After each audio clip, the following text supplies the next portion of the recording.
welcome to the crucial semi-final stage of Australian Ninja Warrior 2020. Now, as you can see, no Freddie Flintoff tonight. Understandably, during the current global health crisis, we thought it would be best to send Freddie back home to his family in the UK. But that means we have the one, the only Shane Crawford back on the set of Australian Ninja Warrior. Crawford. Thank you, Beck. Thank you, Ben, for having me. It's great to be back. I filled in for Freddie. I've filled in for you, Beck. What next? One of the ninjas? Now that could be fun. Well, that may be something for next year. We'll leave that for now, Croft. But tonight, that's the focus. 32 incredible ninjas, a semi-final. The pressure just goes up to a whole new level. This expanded course in front of us. 9 obstacles instead of 6 in the heats, including 4 never seen before. Gone are the quintuple steps, replaced by the all-new snake run. It's dangerous. 6 steps to cross here, each on a slightly different angle. The middle 4 steps force ninjas to lean over to one side. The first, and crucially the last step, face in the opposite direction. Good luck.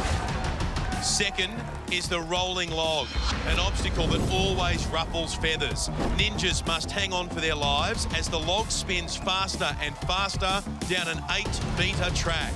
Then they'll need to recover, pick themselves up and get over the dizziness. Because the next obstacle is the never-before-seen diving boards. It demands serious respect. Ninjas will have to clear their heads as they face 3 spring-loaded boards, each further away than the last. Foot placement's key here. One wrong step and you're in the water.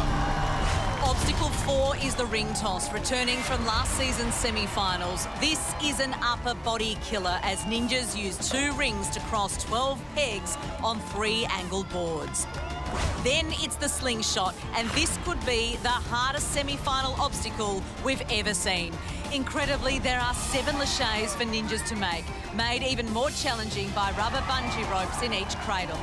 Ninjas will need to control the bounce when they land and be more explosive to get up and over to the next cradle. More than ever, gravity is not your friend. And if that wasn't enough, the central cradle has a massive drop of 1 metre. The 6th obstacle is the iconic warped wall. This is where the heats ended, but for our semi-finalists, the course is just heating up. 3 more obstacles to go. The barrel roll is another obstacle new to the semi-finals. After a jump of nearly 3 metres to the first spinning barrel, ninjas' lache technique must be perfect to reach the handles on the second. It's higher. Then they'll need to swing down and time their release to fly over the wall to safety. Obstacle 8 is the spider jump. Mini tramp technique is crucial here. Ninjas need to land deep in the tunnel with hands and feet at exactly the same time, then scramble down nearly 8 metres. The 9th and final obstacle, the punishing invisible ladder. 8 metres straight up, only reached by pumping 2 rings upwards, one after the other. There's nowhere to hide until you reach the top and hit the buzzer. 12 ninjas from each of our 2 semis go through to the grand final, where the furthest, fastest overall will win $100,000. And if any ninja can conquer the awesome Mount Midoriyama, and remember, it's never been done in Australia before, Croft, they'll win how much? $400,000. You better believe it. We've got some great competitors tonight. The 2 ninjas we need to keep an eye on, Flashland, Ashland Herbert and Sam Goodall, both won their power tower face-offs in the heats, and that means they both hold a critical advantage. Whatever time Ashland and Sam run tonight, they automatically have 10 seconds deducted from that time, which could make all the difference when it comes to a place in the grand final. And our 2 fastest ninjas tonight will also face off on the all-new semi-final power tower. If you thought the power tower in the heats was intense, wait till you see this. The ultimate ninja versus ninja race to the buzzer for an incredible second chance advantage in the grand final. Get ready. It's a massive semi-final with massive stakes, but as we know, these ninjas will rise to any challenge. Okay, I think it's time. Let's bring out our first ninja in this semi-final. He's one of our most popular ninjas, and he continues to inspire people all over the country with his spirit and determination. A 2-time semi-finalist, hoping tonight's the night he can go one further. You may know him and love him. It is Twitch James Sayers. My name's James Sayers, Ninja Twitch. Ninja changed my life. I couldn't be happier. When I look back a couple of years, I'm a different person. Yeah, whoa! Dang! Woo! I'm a 27-year-old panel beater with too much energy for my own good. Oh, and I have Tourette's syndrome. I think Tourette's is a disability. Good on me. It shows how much I know. Ninja, it's just been so good for my mental state, which is one thing I've been working on as a tactic for this year's season. This year, I am just so much more prepared physically and mentally. I think I'm ready. James has been such a big role model to all these kids here. When I saw you on TV, I knew I wanted to be a ninja and be like you. Really? Oh, Isabel, that's beautiful. And we have a bit of a surprise for James. His #1 fan, Izzy, who we just heard say she wants to be just like him. She's joining us in the big screen. Hello! Izzy is there with Mum, Mandy. You love this bloke, don't you? How do you want him to go tonight? Great. And he's ready to rock and roll, and he's giving me the thumbs up. Look a bit different, Freddie. Now, James, don't worry about Freddie. Have a good look at that snake run. You've never seen anything like it before. None of our ninjas have. You can't underestimate this first obstacle because if you put 1 foot wrong, you're in trouble. We're ready to get this semi-final underway. 12 ninjas will make it through to this season's grand final tonight. Will Ninja Twitch be one of them? Here we go. James Sayers skipping across the snake run. How's he going to go tonight? Fast, if the first obstacle's anything to go by. Now look at him hug this log. Hold on tight. Tie those shoes on tight. This track, it's 8 metres long and that log gets faster and faster as he goes. Hold on, James. Made it. He's even done an extra spin at the end. Now, some of the ninjas reckon you need about 10 seconds after getting off that log to reset yourself and make sure that you're seeing things straight. Now, James is clever. He spun himself the other way just to straighten himself out. The next obstacle is the diving boards. You've got to put your feet right in the middle, not on the overhang. Oh, he just makes it. Onto the ring toss now. The first test of the upper body strength. You've got to grab a hold of these rings and then there are a series of pegs that you need to navigate across 3 different boards. And you'll see with some of the top ninjas, they try and use the least number of pegs that they need to. He's looking good so far, James Sayers. He's been here many times. He just charges down. He's doing a great job. The crowd are really getting into it. And now the final board coming up, making sure of every manoeuvre. He's got a really nice rhythm going on now, not panicking, not making a mistake. This is textbook. Izzy's happy. That is 4 down, 5 to go for James. This is the slingshot now. And this just might be the hardest obstacle we've ever seen in the semi-finals. This is our first look at the slingshot. 7 laches to make it through. And not taking off from a solid base, they're rubber bungees. Oh, yes. Great catch, and the crowd are loving this. I'm loving this.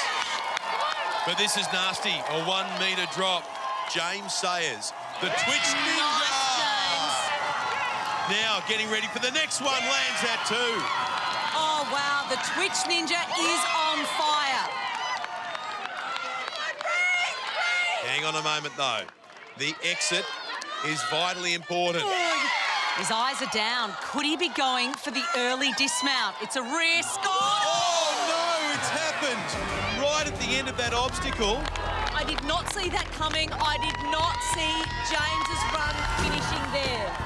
Yeah, heartbreak for James. It was a great start. He decided to get off the slingshot early. Until then, his laches had been spot on. But this time it looked like he didn't quite commit, didn't drive his hips up high enough. He saw the mat and sadly he couldn't get there. Agonisingly short. How's he feeling down there, Shane? James, well done. You were awesome. Yeah, thanks, man. You're such an inspiration to your supporters. Oh, thank you. And you had your biggest fan cheering you on? Yeah, for sure. Biggest fan on the screen, did not expect that. I'm so proud of you, James. I'm just happy that I gave it my all, and I think next year I'm just going to be a beast. Like, this has just motivated me more, man. Great effort from James there. He made it all the way to obstacle 5, and who knows, that might be enough for a place in the top 12 and a grand final spot. Yeah, fingers crossed for the man who calls himself the Twitch Ninja. We got an early look at the slingshot. It's going to be a huge challenge tonight for our ninjas. Next to take it on is a ninja who, like James, has been here twice before, but hasn't quite been able to take the next step and make the grand final. She'll be giving it her all tonight to change just that. From New South Wales, Jan Machevsky. Having my beautiful wife Tiana on the sideline, it's quite special. I drown out the crowd. She's literally the only voice I can hear in my head while I'm up there. T and I are going through the IVF process, and it is quite expensive. So the $400,000 would be a massive help, might make our baby making process more affordable. So it's my motivator to climb Mount Midoriyama. I'm not only doing this for my family, I'm doing this to create a family. So tonight, I'm going to hit that buzzer. There's Tiana on the sideline. She's with Sian every step of the way. And Sian really trying to tap into the energy of this crowd this evening. She's got a big support crew backing her, and she really feels this is her chance to go to the next level and make the grand final. I love the big smiles. She's going to throw everything at this. And here she goes, Sian Machevsky. Hits that first pad, 2, 3, 4. Oh, 5 wasn't there! What? Sian Machevsky's semi-final ends on the snake run. I'm warning our ninjas. It looks like a first obstacle, but it is not easy. Because most of the steps all favour one way. You see they step to the right, and then the last one's on the left. So naturally, your body is pushing towards the left, and that's where many people are going to come off.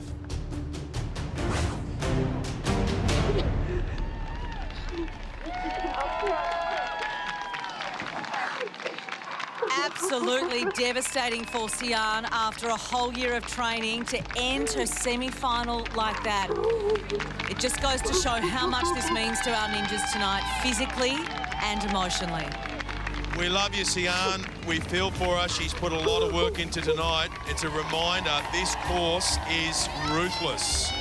Our next ninja tonight is a new dad and a big rig driver who surprised us all in the heats and gave us plenty of laughs. From Townsville via Ireland, give it up for Paul Calotti.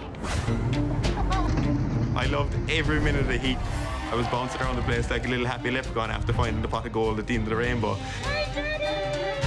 Seeing my two beautiful ladies up there, I was like so close to breaking down in tears, but it drove me on 153%.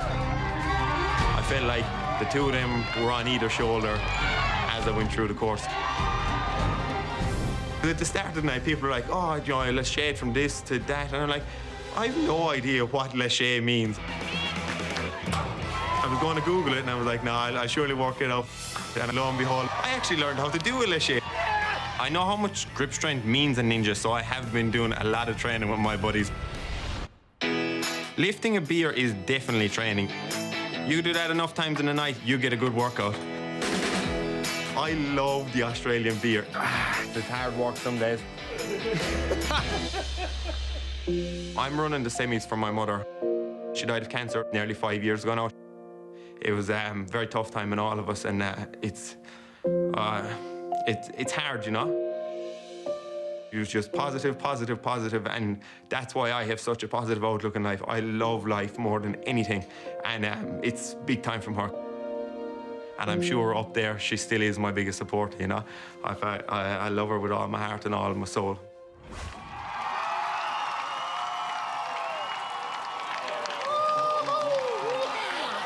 Oh, that's a good gift for Croft.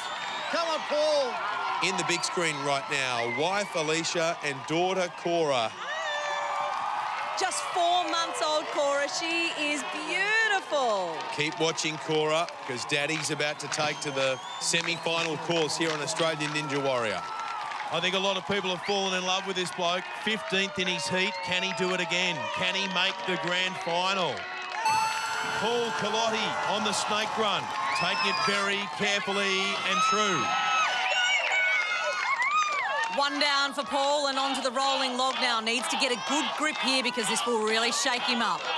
Paul, whatever you do, hold on. It gets faster and faster. Something like 8 or 10 revolutions, and it's going to mess with your equilibrium. Is he okay? He'll take a moment here to recover. Get back up, son. Steady, steady. Very, very dizzy. He is really disorientated right now. And Crawford needs to concentrate on his footwork now. These are the diving boards. Come on, mate, baby steps, just like Cora will take in a few months from now. Go, sweetie, got it. Okay, here we go. There are 3 of them. The first is smaller than the second 2. He's okay. Ring toss time. The first test of the upper body strength on this semi-final course tonight. 3 boards, many pegs, and 2 rings. You've got to add all of that up and come up with success. You're right, Alicia. He is going to smash this out. He's going to go all the way. And he trains on the side of the cattle truck, lifting himself up and challenging himself. But hang on a moment. You got to reverse that truck up for a moment, mate. Oh! He's had to do the twist mid-air. It's not a nice thing to do, but he's managed it well. When you've got to flip and change and twist, it's not easy. Look at wife Alicia tuning in. And his young baby, look, they're glued to the TV set. Look at them. Go, Paul. Bring it on. She is cheering him home. Keep it up, Alicia. Yeah, babe, you got it. And all of this would be testing the upper body strength, to be burning him at the moment. Here he comes. He's looking good. He'll have one more swing and he's done. Next up, a brand new obstacle, the slingshot. Jumps up, takes the first bar. It is a nightmare for our competitors. They've just come off an obstacle which has really burnt their upper body strength, and this one will really test their skills. All comes from the hips, the strength and the momentum. All comes from the hips in this one. Lines up the next shot. He nails it. And just watch the eyes here, because you've got to watch the bar, but also look at the next bungee. Oh, no! Paul, we had you at the end of that. We had you at the end. How good was he, Alicia? You must be proud of him. Oh, so proud. He was doing so well. That slingshot, though, is a nightmare tonight. The drop down to the central cradle is a metre. I think that's what was on his mind. He just didn't do enough to get the bar up and over, and he clipped the cradle on the exit. It was all out of whack. Bad luck, Paul. Paul, congratulations. Thank you very much, Shane. I just wanted to say first off, dedicating a run tonight to my mother. She passed away 5 years ago, and today is Mother's Day in Ireland, so she was with me all the way. She obviously didn't carry me the whole way, but she was still there nonetheless. We won't get up her for that. We've loved you so much that we've organised something for you tonight. What's because that? you absolutely deserve it. I'll just grab it right now. Here we go. Congratulations. Thanks for being a part of it. You're an absolute legend. Ho-ho! Well, who would have thought a cattle truck driver from Townsville would get all the way to the 5th obstacle in the semi-finals? Our ninjas are really stepping it up tonight. The race is on to make the grand final. What an experience. Tonight, the next step on the road to Mount Midoriyama. You won't believe the all-new Power Tower, with an unbelievable game-changing advantage on offer. Who will step up to the mark? Will it be 3 times grand finalist Alex Matthews? I've hit a buzzer in every semi. The pressure's on. The tradie ninja, Sam Goodall. Yeah, I'm hoping that my time advantage will give me the edge I need over the other ninjas. Sarah Blackmore and Ashlyn Flashlyn Herbert. I proved 3 heats that I'm not just Ash's girlfriend. Now it's time for Ash to prove that he's not just Sarah's boyfriend. Or the barefoot ninja, Daniel Mason. Ashlyn, you may have beaten me on the power tower in the heats, but come the semi-finals, I'm going to show you who's boss.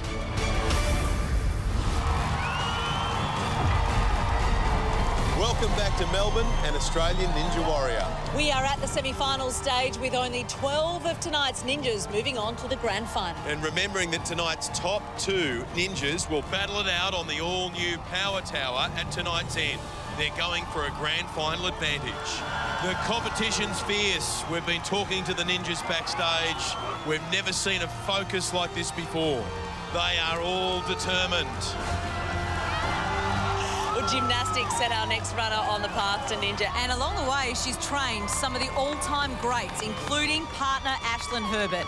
From Melbourne, it is Sarah Blackmore. It's really exciting to be one of the 8 females to make it through to semi-finals. Here comes Sarah. The girls can give the boys a bit of a run for their money. Does that easily. I found the TikTok pretty easy. Trampolines have been in my life forever from my gymnastics background. That's a confident Ninja debut. I proved that I'm not just Ash's girlfriend through heats. Now it's time for Ash to prove he's not just Sarah's boyfriend. Yes. Well, there's Ashlyn Herbert. He's on the sideline still to run, but all eyes on his partner, Sarah. And if she's nervous, she's not really showing it. Croft? Sarah Blackmore, one of 8 women into the semi-finals. Let's hope Sarah can get all her way.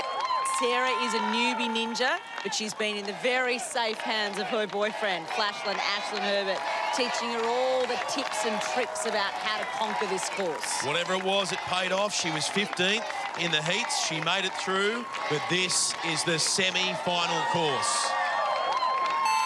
Off we go on the snake run, which we know is not to be underestimated. She is through. 1 down, 8 more obstacles to go, and here is the rolling log. Tuck your head in. This is extremely tough, at least 10 rotation. You got to hold on, you lose your bearings, you don't know where you are, you don't know if you make it to the other side. She's swinging, she's holding tight. Oh! Oh, wow. Lucky. She's done it, yes!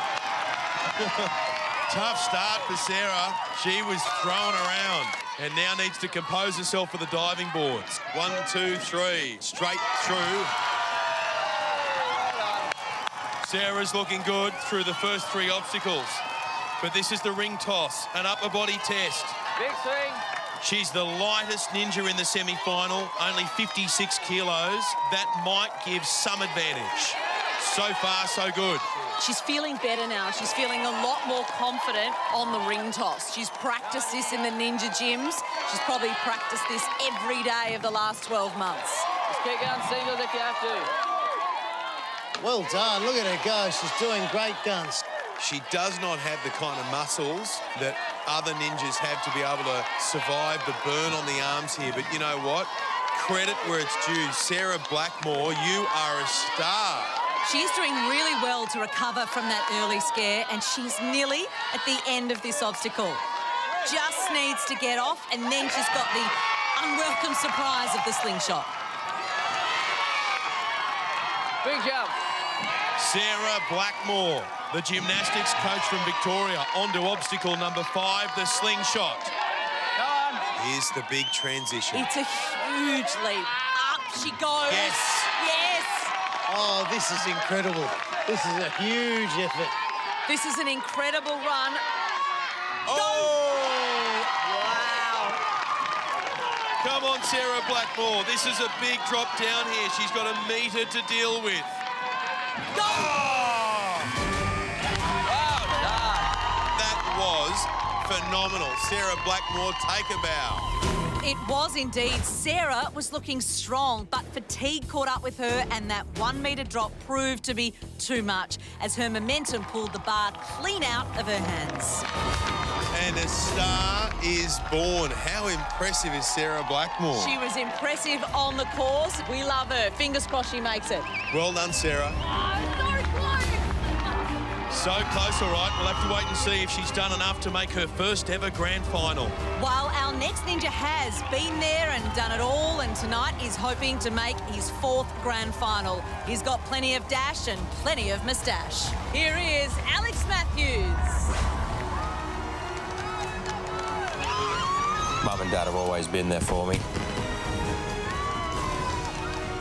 I guess you could say they're my biggest supporters. Thanks for coming. Thanks for coming.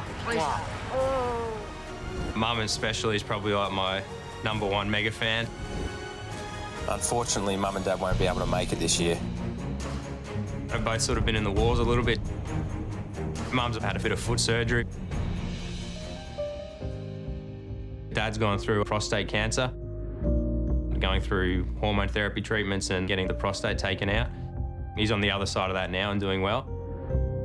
Yeah, it was kind of a bit sucky not having mum and dad there on the sideline this season to cheer me on. You know, I know that they'll still be proud of me, and I know they'll both be supporting me from home. Even though Alex Matthews is one of our Ninja veterans, he did not complete his heat. He came off on obstacle number 5, the flying shelf grab, and he's never fallen off in a heat before, so there is a question mark over his form, as much as we love him. Now Beck, Alex's mum and dad, they're part of the Ninja family, always here watching Alex. They're not well at the moment, but we've organised a surprise for Alex. Joining us from the big screen, say good day to Carleen and Jeff. Hi, Mum. Hi, Dad. Hey. Go, Alex. All right. Jeff and Carleen wishing they were here, but still able to support him via the big screen. Snake run time. First obstacle. Do not take it lightly. Well done, Alex. Now it's time for the log roll. This is ugly. Wrap that moustache right around. It's a rolling log. The rolling log. Will it unsettle him too much and put him in the water? I don't think so, Alex Matthews. He will just hold on to the very end. Thump. The diving boards are next. Go the mo, go the mo. All we need to do is run in a straight line. However, after our friend the rolling log, it makes that really difficult, but Alex Matthews did well. And now he's on the rings. Now, this is an area where he excels. Anything to do with the upper body, based on what we've seen of Alex Matthews in the past, he tends to nail. It's just adjusting those hands around, swings the body around. He's got beautiful technique. And just as you say that, he misses a peg, Croft. He gets it on the next swing, but perhaps another sign that he's not at his best. And he can be a bit of a messy runner from time to time. He can. He's not the cleanest, but that doesn't matter tonight. He just needs to get to the end. And he is through the ring toss, and that's 4 down for Alex. This next one is nasty. We've not seen anyone make it through tonight. The slingshot. And it will test even the seasoned Australian Ninja Warrior athlete. You've got to lift that bar and land it on the bungee ropes. And he does the high one, but only just. Alex is struggling here. It's a drop down now. Oh, he's just hit the cradle. Oh, what a landing. Oh. He's looking tired, but lands the next one. Getting so fatigued, you just got to keep powering on. You really need to call on your mental and physical strength. 2 more to go. Moments away from completing the slingshot. It's almost over. Oh! It's a lucky hold. And now Alex Matthews just needs to get clear. He does it. For the first time tonight, we have a ninja through the slingshot. Next is the warped wall. He didn't get to make it here in his heat.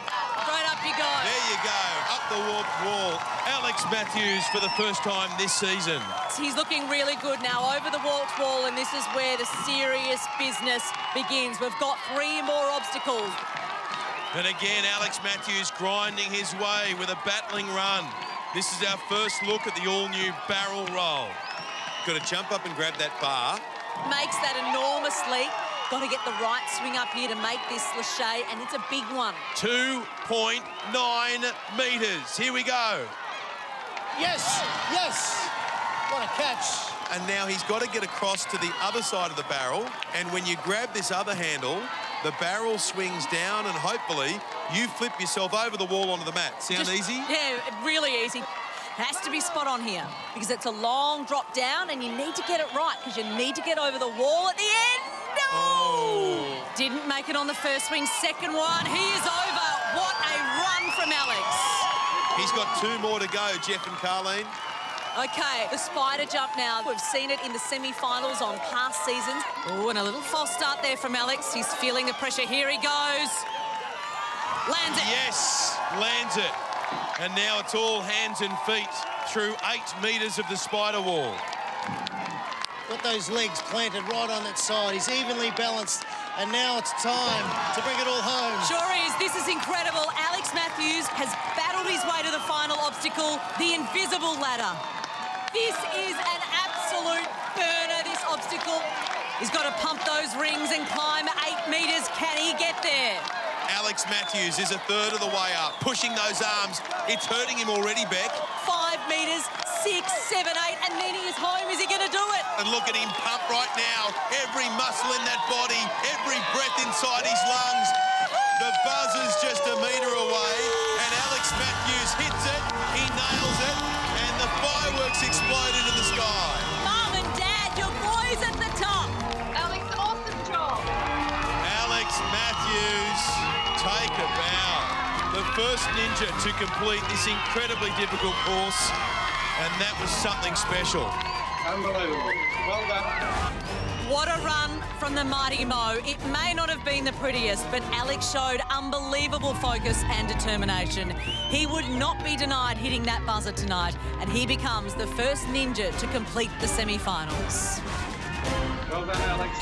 Alex, that was amazing. It felt all right. I felt like I was going pretty slow, but and I got to the top, so that's all that matters for now. Now, tonight, Mum and Dad were tuning in. I know Dad's had a bit of a tough time, so that was pretty special. Didn't know they were going to be on the TV, which is pretty cool. And could you hear Mum? Mum was really getting into it. I think I made out a few screams and whatnot. She gets a bit worked up by the whole thing. I'm surprised they're even up, actually, so good on them. They love you, and they're very, very proud of you. And you should be very proud of yourself. Well done. Thanks, mate. Cheers. Appreciate it. Alex Matthews, a breathtaking effort. It just goes to show our ninjas are more determined than ever before. They want Mount Midoriyama. They certainly do, Ben. Join us after the break, because that is when Sam Goodall takes to the course with his time advantage. Quick is about to get even quicker. See you soon.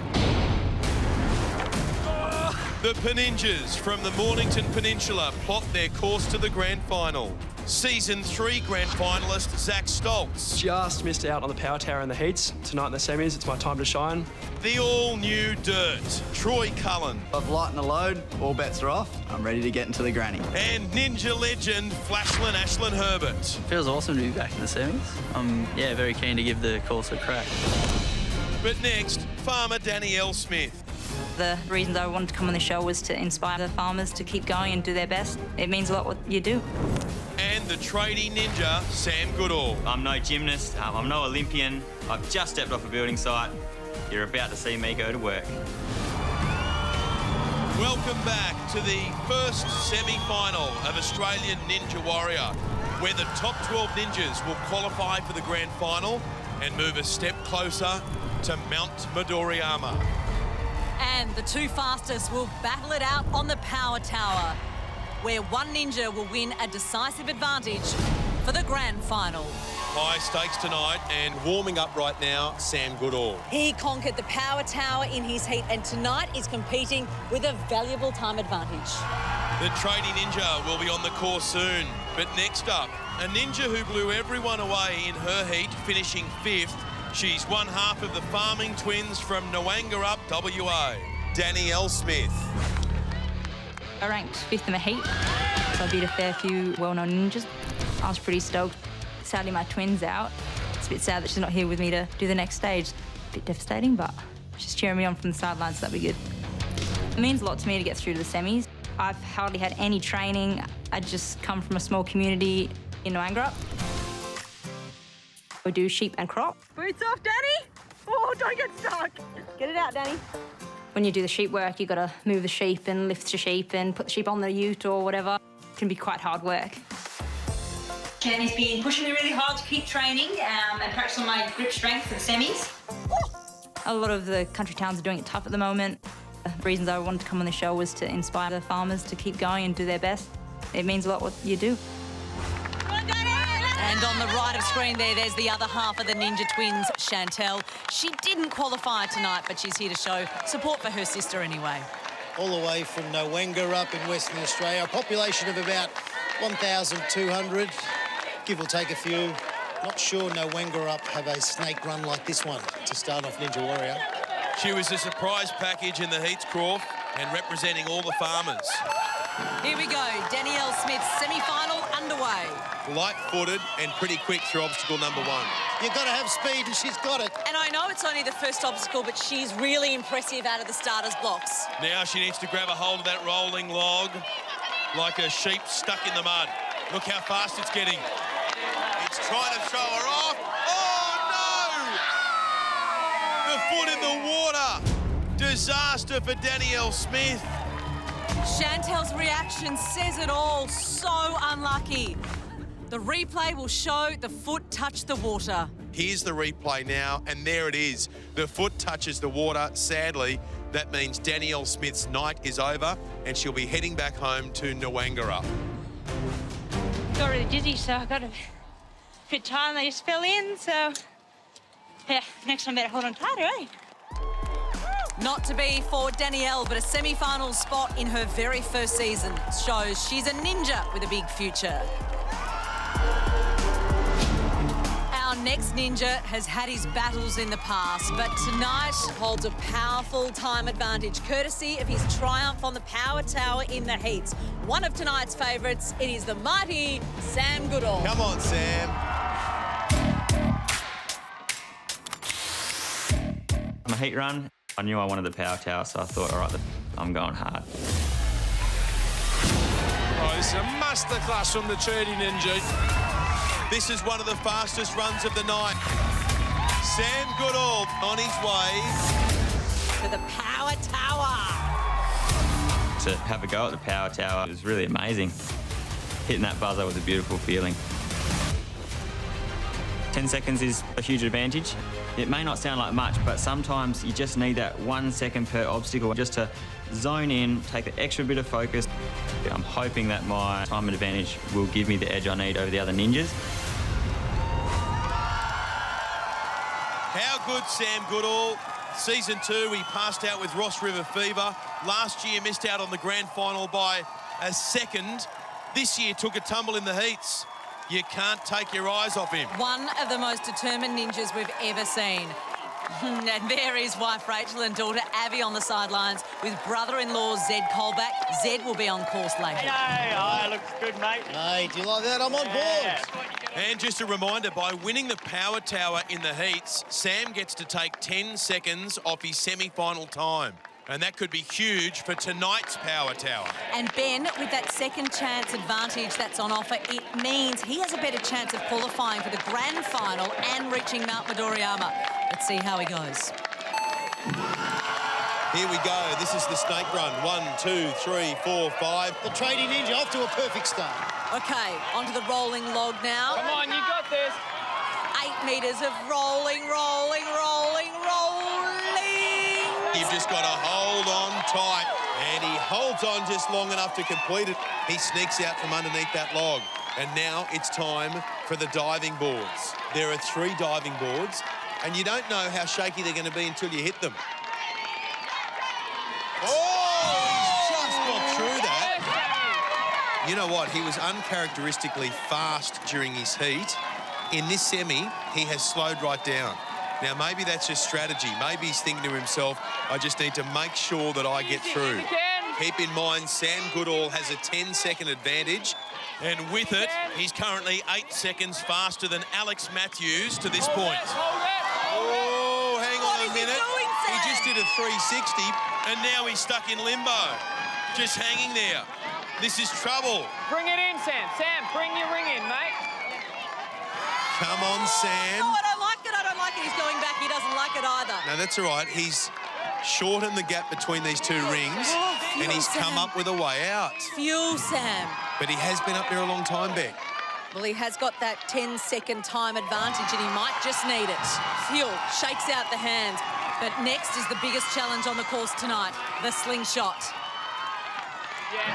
He's up on the bar, on the bungee ropes. He moves across, laches to the second.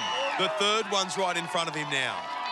Yes! Needs the power to come from the hips, and he's doing great. He is doing great. He's moving through this obstacle faster than anyone we've seen. Really confident about where he's leaving and where he's going. We've seen some struggle at the end here, though, Beck. Yep, it's all about the dismount now for Sam. Can he be the second ninja through the slingshot? Yeah, he's done it. Fantastic. He's not one of our tallest ninjas, but he knows this warped wall, and bang, he nails it. Wife Rachel spurring him on, but it's tightened right up here. Even with the 10 seconds on his side, Sam's only a second faster than Alex. 3 obstacles remaining. This is the barrel roll. Here we go. Now he's got to get all the momentum in the world to swing up and grab the second bar on the second barrel.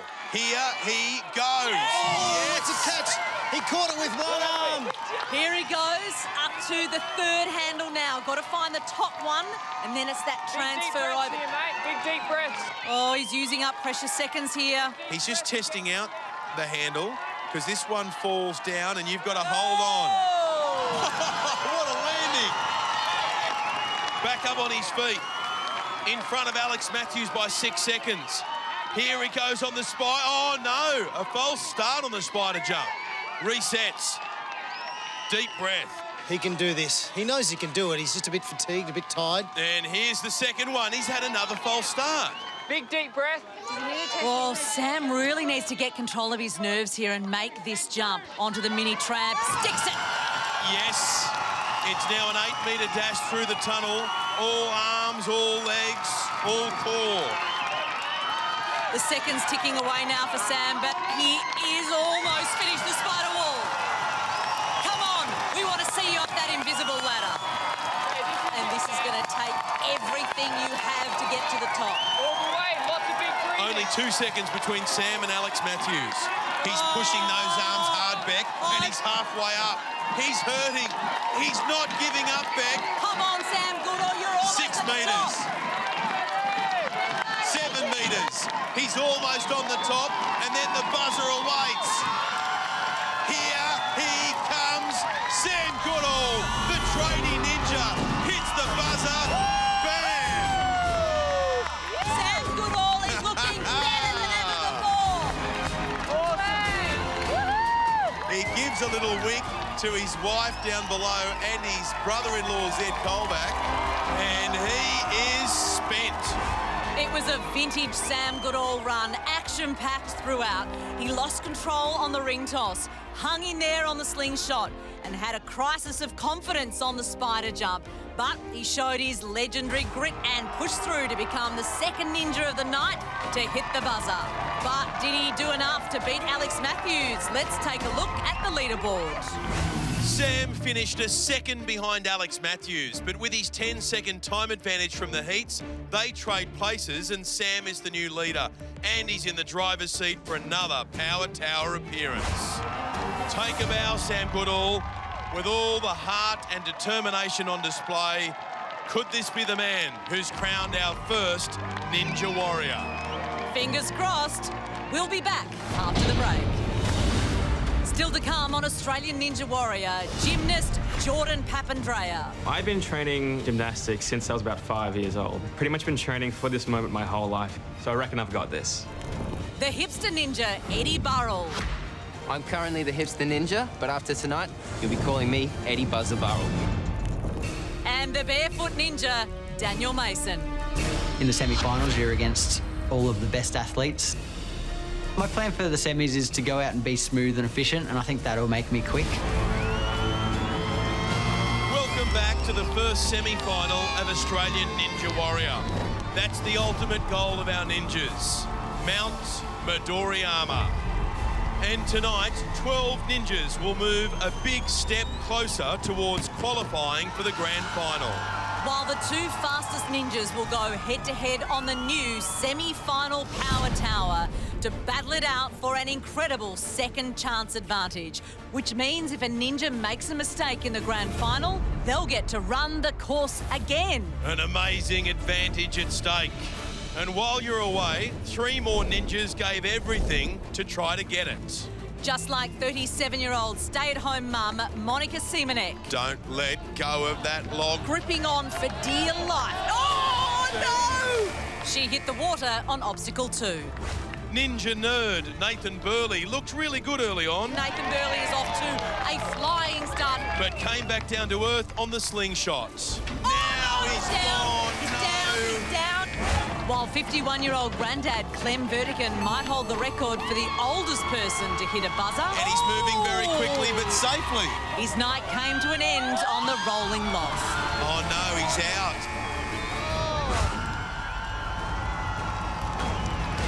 It's time now for one of the favourites for this year's competition. A runner-up last season, he's determined to go even faster this time. Will it be enough tonight? We're about to find out. Here's the barefoot ninja, Daniel Mason. Last season, season was Dan's breakout year. Runner-up behind Charlie Robbins, and this year he's back and he's faster than ever. Wife Maddie on the sideline, and there's little Fletcher. And hasn't little Fletcher grown up? And Dan just lost out to Ashland on the power tower in the heats. He'll be desperate to have a crack at that second chance advantage tonight. Currently, Sam Goodall and Alex Matthews are in those 2 power tower spots. Dan will need to beat Alex's time of 6 minutes to book his place. Off he goes, Daniel Mason. He has his eye on one thing this year, and that is Mount Midoriyama. Came so close last year. He's been dreaming about it for 12 months. Now on the rolling log. Maddie cannot take her eye off the action. Can he go all the way tonight? Through the diving boards. He is focused and he is looking good, letting nothing stand in his way this evening. He's at the ring toss over 20 seconds faster than Alex Matthews. Perfect start. He is a man in a hurry. Look at him go. Making short work of the ring toss. He got caught there for a moment. Frees himself onto the next swing. Only a small man, but he's got such a big reach. And look at him swing. Not worrying about those last few pegs. When you've got the experience of Daniel Mason, you can take a few shortcuts. Onto the slingshot in under a minute.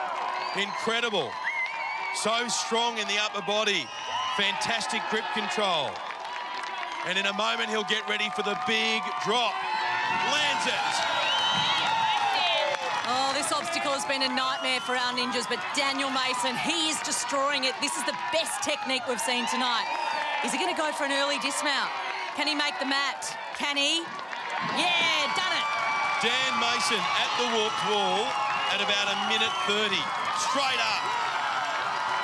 That's the first 6 obstacles done about a minute 20 quicker than Alex Matthews. He's charging to the power tower. But this barrel roll is a body killer. Not taking any time, getting straight to work on the back half of this semi-final. Look at him fly. Climbs up the second barrel. Wow, he is looking good, Ben. He is looking good. And then you've got to swing down and get yourself to safety. Nearly land on the mini tramp. He flew through the air so far. This is the spider jump now. Up in... Oh, no! He's off. He's in gone. The water. Unbelievable turn of events here. Daniel Mason has not been able to complete the course, and everybody is in shock. We'll have to wait to see what that means for his top 12 qualification chances, but he expected to go all the way tonight. He expected to confirm his place in the grand final. He's down there with Croft. What's going through your mind? Where did it go wrong? Oh, man, pretty disappointed. Something that I thought I should get through pretty comfortably, but yeah. We're going to have a look at the replay. Just slipped with that leg. Should have taken off the tramp a bit better. Going for a bit of speed and might have been what cooked me in the end. So you've probably done that 1,000 times. How many times have you slipped off the wall when you've been practicing? Oh, not many. I was doing a lot of them 2 nights ago. So I know you're very disappointed, but I'm sure you'll bounce back because you're an absolute superstar. Thanks, Shane. Thanks. Can you believe it? The barefoot ninja crashing out on the penultimate obstacle just when he was looking unbeatable. I'm stunned, and his grand final chances are now in serious danger. That's going to ramp up the pressure and the nerves for the rest of the field still to come. Who's up next, Beck? This ninja copped a close shave when he couldn't beat his mates Ashland and Zach in the heat. Here is Troy Cullen with a nice new haircut. I didn't even recognise this guy. You sure he's made it into the semi-finals? He wasn't in the heats. Dirt. So I haven't washed my hair since last season of Ninja Warrior.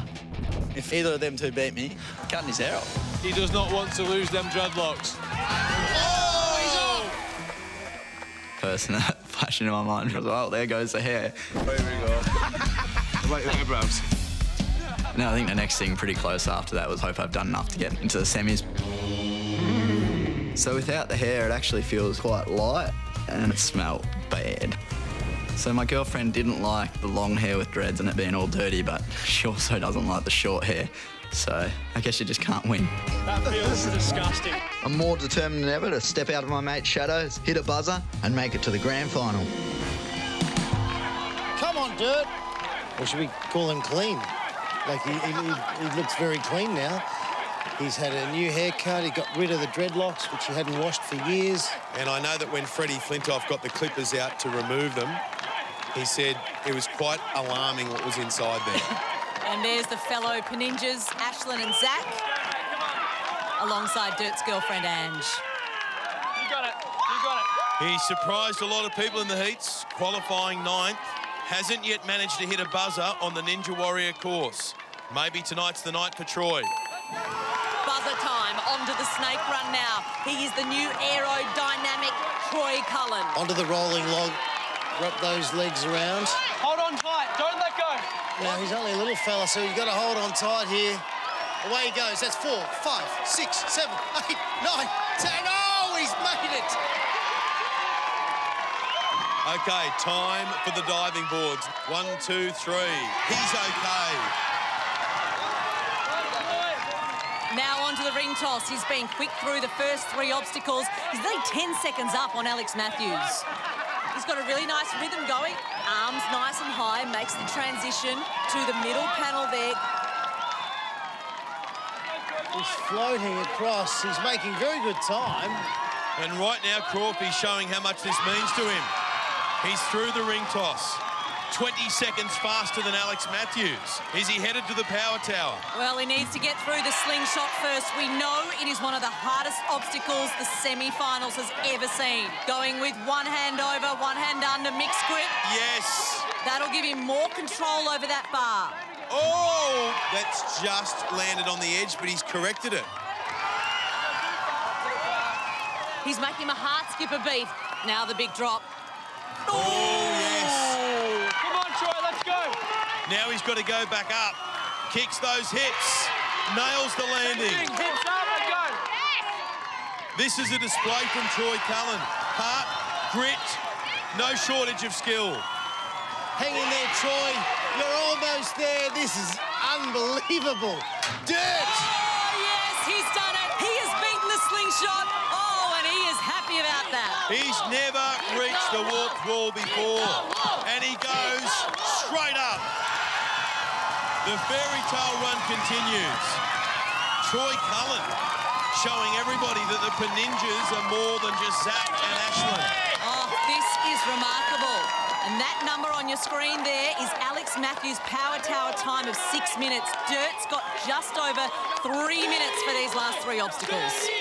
Dirty boy, they scream. He can't afford to put a foot wrong. Here's the barrel roll.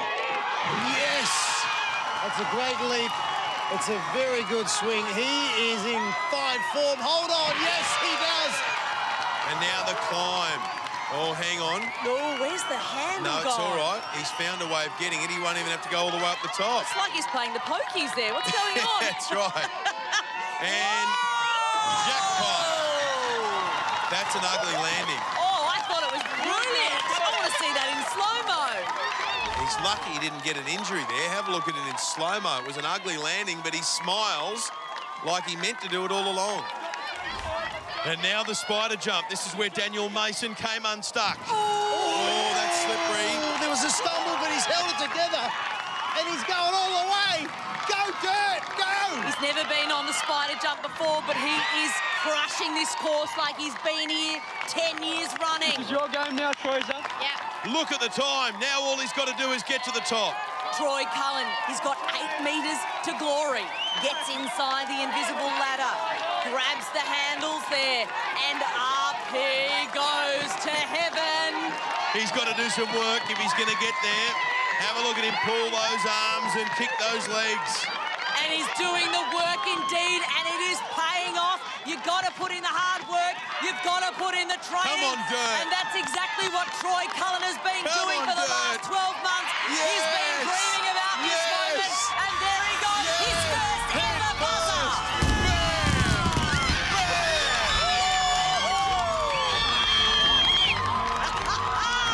Wow. Troy Cullen, not only are you on the power tower, you've set the fastest time of the night. Talk about throwing down the gauntlet, and now Zach Stoltz is thinking to himself, I thought I had to beat Ashlyn, I've got to beat Dirt. I tell you what, Troy Cullen has just turned this competition on its head.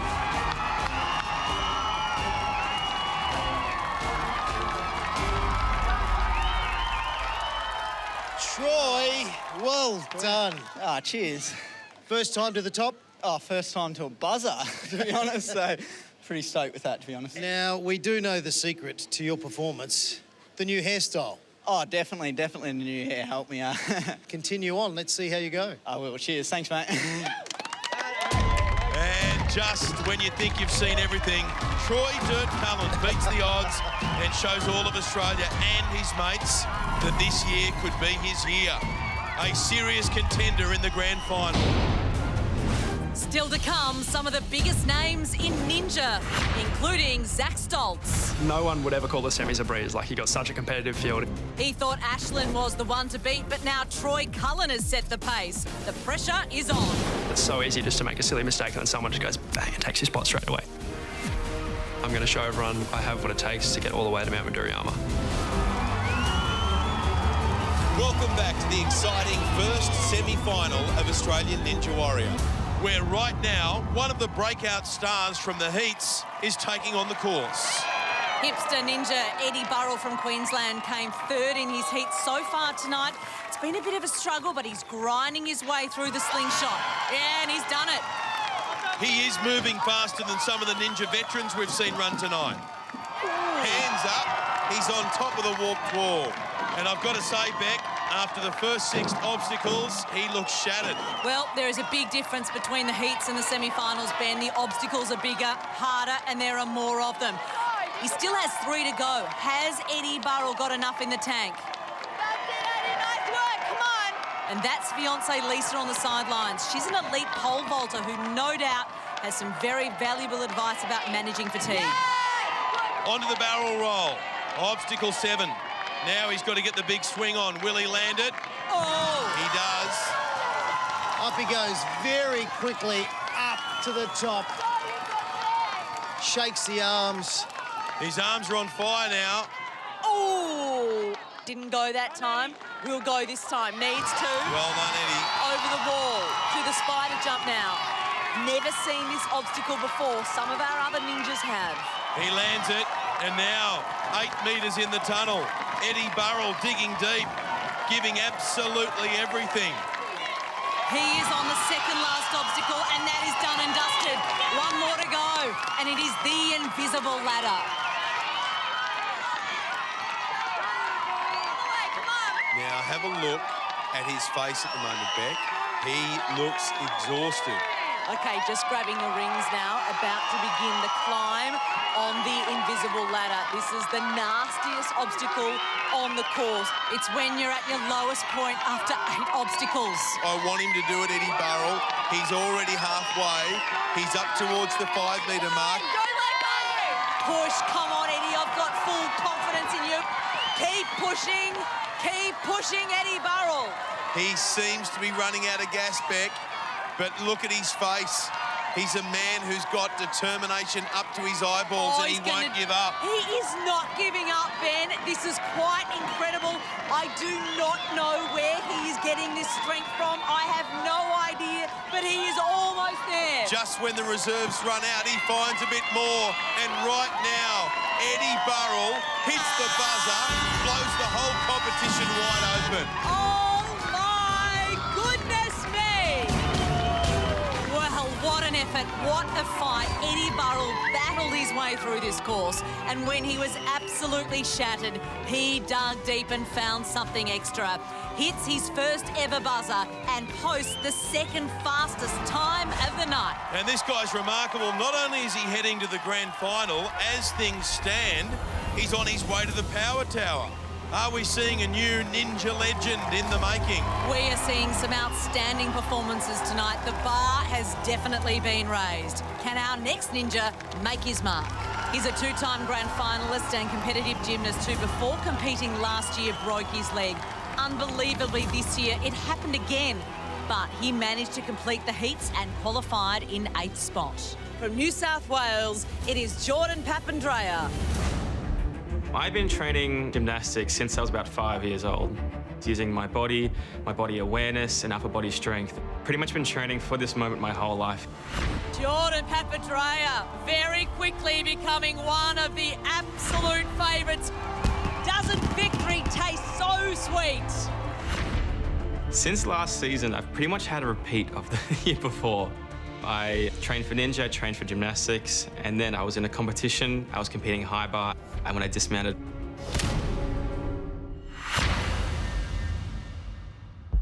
I broke my leg for the second time in a row. The minute I broke my leg, I had this sudden urge of, I want to get back in the gym and I want to train. And it was only 2 days later that I was back in the gym training upper body, and I just felt super motivated. But this year, the time between breaking my leg and running the course is definitely a lot shorter. How's his right leg going to hold up? Oh, only just... And with my legs lacking a lot of power, my heat was one of my shakier runs. The minute I heard that there was a power tower, I was like, yep, I've got to have a go. You're always competing against yourself, but to be against someone just makes it that much more thrilling. But the quality of ninjas this year is exceptional, like Ashlyn, Rob Patterson, and Zach Stoltz. I am pretty worried about how my body's going to hold up, but I'll do everything I can to get a go on that. We spoke to him after his run in the heats, and he says it's actually pulled up worse than he imagined and originally thought. So he is coming into this semi-final tonight far from fit. Well, let's hope it doesn't impact his chances. There's girlfriend Matilda and Dad Len. Here we go then, Jordan Papandreou onto the snake run. But already he'll be thinking about the power tower. To get there, he'll need to better Eddie Burrell's time of 5:38. He's on the rolling log. Gee, that gets a lot of speed up. It's 8 metres from go to woe there, and you're really dizzy when you're finished. He's okay. Now you've got to get up, reset yourself. And we have organised the worst possible obstacle to come up next. But he's straight across the diving boards. No problem with his leg. And now the ring toss. This will play to his strengths as a gymnast. You'd expect him to be strong here. He's got great power to weight ratio. 73 kilograms and 180 centimetres tall. And look at that, he's already onto the middle of the 3 boards. Looking good, Ben. And he's comfortable up there. Very comfortable, actually, doing this just straight out of the textbook. He's got a really nice rhythm going, and he's at the end before we know it. That's it. That's it. All class so far from Jordan, but this is a nightmare of an obstacle. The slingshot. He's up already. He looks good on this, Beck. I mean, he looks good in general, but he really looks good on this. See how he's getting his momentum there. The nice swing. Yes, grabs on. Halfway there. Yes, hits that bungee rope. And again, gets it.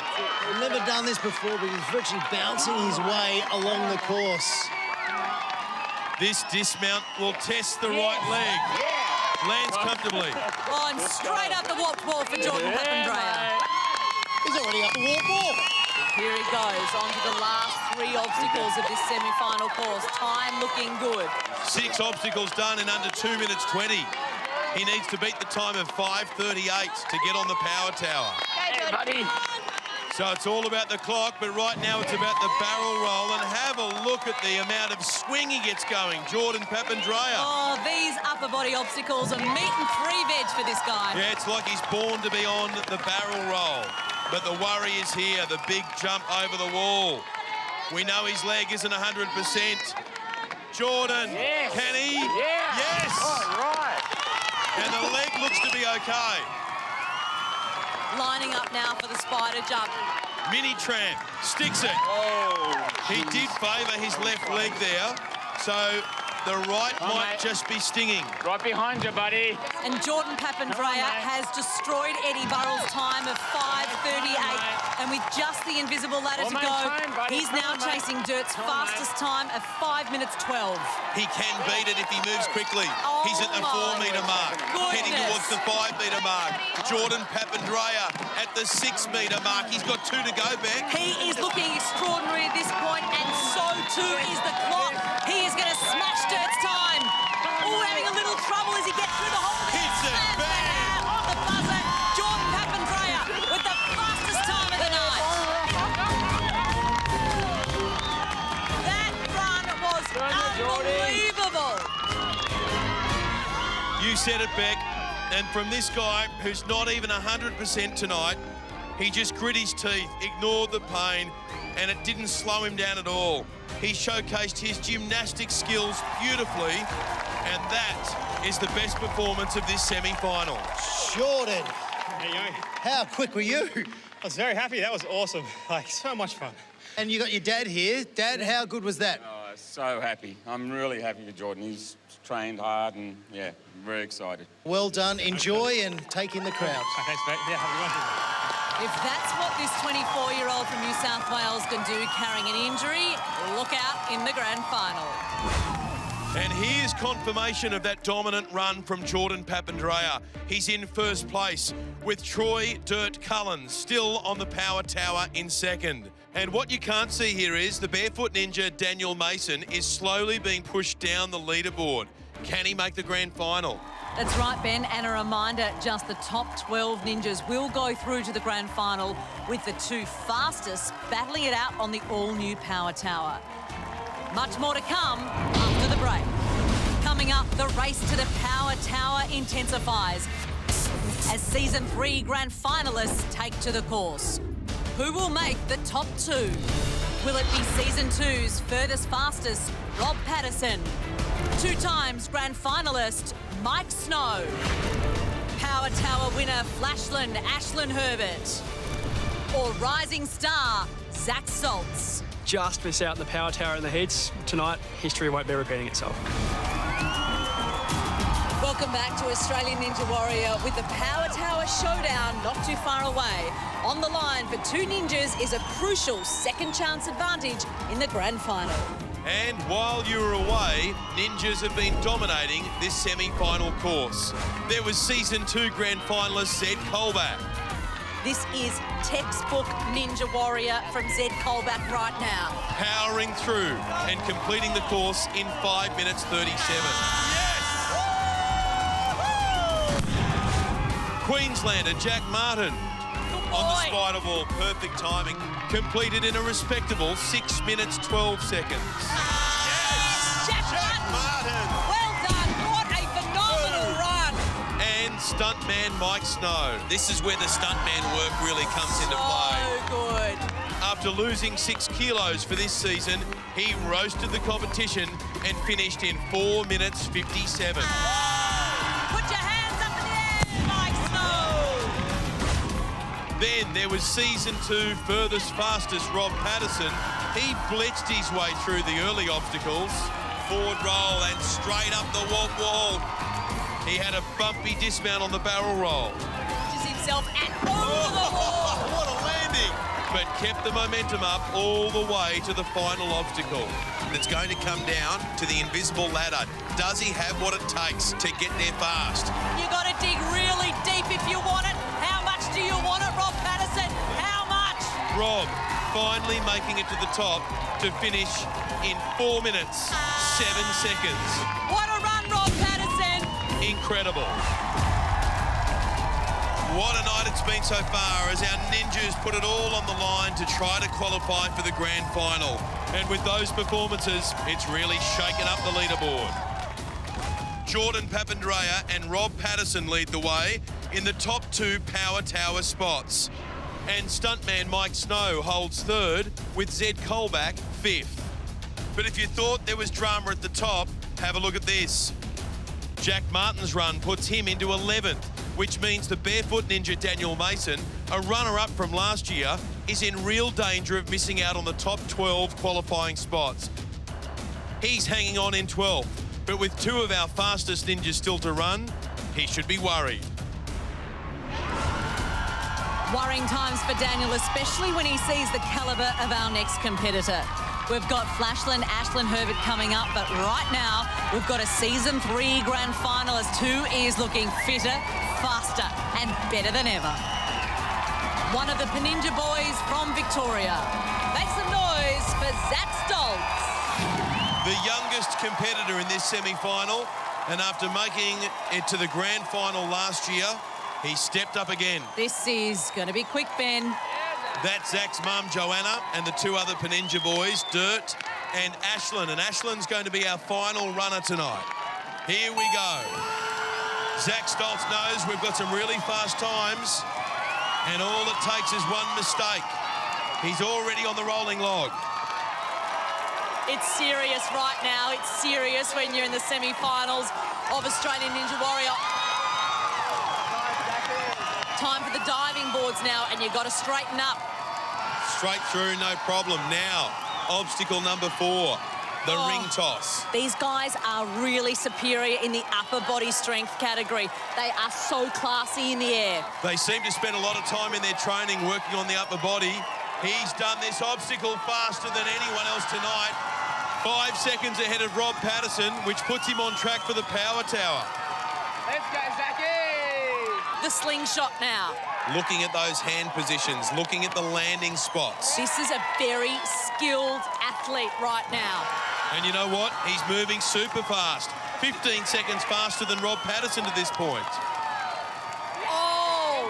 He is putting the foot down in a major way. Okay, almost at the end now. Flawless through the slingshot. Forget Rob Patterson's time. Zach's gunning for the fastest time of the night. Talk about business. Zach means business tonight. Woo! 3 minutes 43 is tonight's fastest time, set by Jordan Papandreou. If he keeps going at this current rate, he's going to smash it. That's it, Zach. Big jump.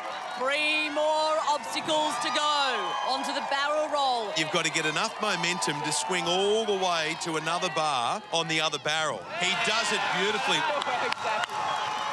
He is undoubtedly one of the strongest ninjas tonight. Now he comes on the swing down. Perfect landing. He's at the spider jump already. If Zach completes this, Daniel Mason is out. Look at him fly. This is incredible. We are going for a record time. And as he completes it, sadly, that's it for the barefoot ninja Daniel Mason. He won't be in the grand final. Zach Stoltz is storming home. He's getting ready for the final obstacle. This time is unbelievable. Here we go. This is your turn, Zach Stoltz. And he starts. He's about 2 metres up back. Okay, and he's looking really strong here. And they're big strides he's taking. 3 metres to go. The arm is fully outstretched and he's getting so much real estate. Zach Stoltz is almost at the top. He's there, Beck.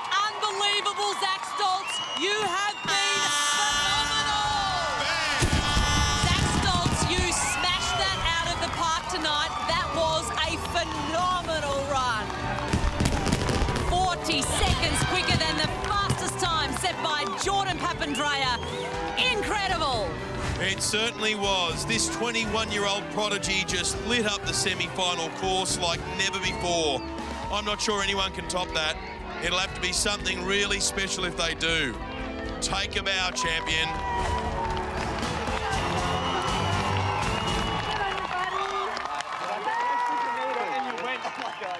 Zach, that was pretty quick. I can tell you right now, that is the quickest time of the night. Beautiful. So you've thrown the challenge out to your good mate. You'll smash it. Do you reckon you can beat that? Yeah, I want a nap first, eh? He wants to have a nap first, and then you want to beat your good mate. We might have a new favourite in the competition tonight. Congratulations, Zach. Thank you very much. And as Zach Stoltz leaves the arena, you know what was interesting there, Beck? Ashlyn Herbert, his mate, had a bit of a shocked look on his face because he knows that was something very special. He also knows he's expected to beat it, especially with his 10-second time advantage. Can he do it? Welcome back to the first semi-final of Australian Ninja Warrior. We're down to our final competitor of the night. He's one of the favourites for this year's Ninja title. Furthest, fastest in his heat, armed with the time advantage from the power tower. Let's give it up for Ashlyn Herbert. Ashlyn Herbert is going to close this thing out and do it. Oh, unbelievable, Ashlyn Herbert. Ashlyn Herbert, the first ninja to hit the buzzer on the power tower. My pick to be on power tower tonight. I think Ashlyn. It has to be Ashlyn. Ashlyn, because he's got his 10-second advantage. I don't think Ashlyn needs a 10-second advantage. He's a guy who runs on average 20 seconds faster than most anyway. Not only is he so quick, but he can do these amazing transitions. The guy's a machine. He's a league of his own. The chances of Ash on the power tower again with his 10-second lead is, I reckon he's up there. Strategy for tonight will be get through it as fast as I can, as normal. So, yeah, we'll see how we go. I've got my running boots on because I'm going to try and keep up with this man, which is going to be very hard to do. This guy is quick. He's undoubtedly one of the quickest in this competition. And on top of that, he brings in a 10-second time advantage from winning the power tower. There's Ashland's partner, Sarah, alongside Dirt and Zach, who, of course, will be on the power tower after posting the fastest time tonight. For Ashland to join him, he needs to beat Jordan Papandreou's second-place time of 3 minutes 43. And he does have that precious time advantage from the heats. So take 10 seconds off his finishing time. How crucial will that turn out to be? Off he goes on the snake run. He will do this in record time. Do not look away from your TV sets because Ashland Herbert is ready to roll. Very smart work from Ashland. Brings the headband down just in case it flings off into the water. Taking no chances this evening.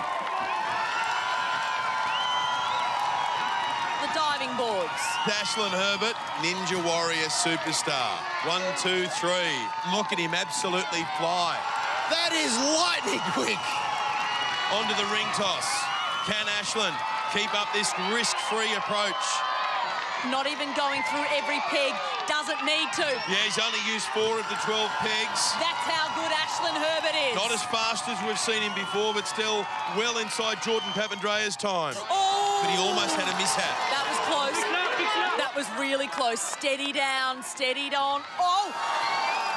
He's had 2 close calls on the last 2 lâchers. But now it's the meter drop. That's better. That'll settle the nerves down a little bit. He's a bit ragged. Oh, no! He's down. Unbelievable. I cannot believe what I've just seen.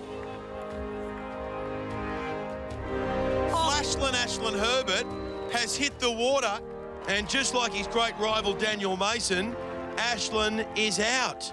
Can you believe it? He's not going to be in this year's grand final. Ashland only just lands the right side of the bar on the bungees. Now watch the left. As he corrects himself, he goes too far, and 2 of the bungees are released, trapping the bar. Without correcting that, it was always going to be game over. Oh, Sarah offering her commiserations. She's just as shocked as the rest of us. This will be the first time in Australian Ninja Warrior history that Ashland Herbert will not be in the grand final. Let's take a look at the final leaderboard. Flashland Ashland and the Barefoot Ninja miss the cut and don't make the top 12. But Sam Goodall and Alex Matthews just qualify for the grand final.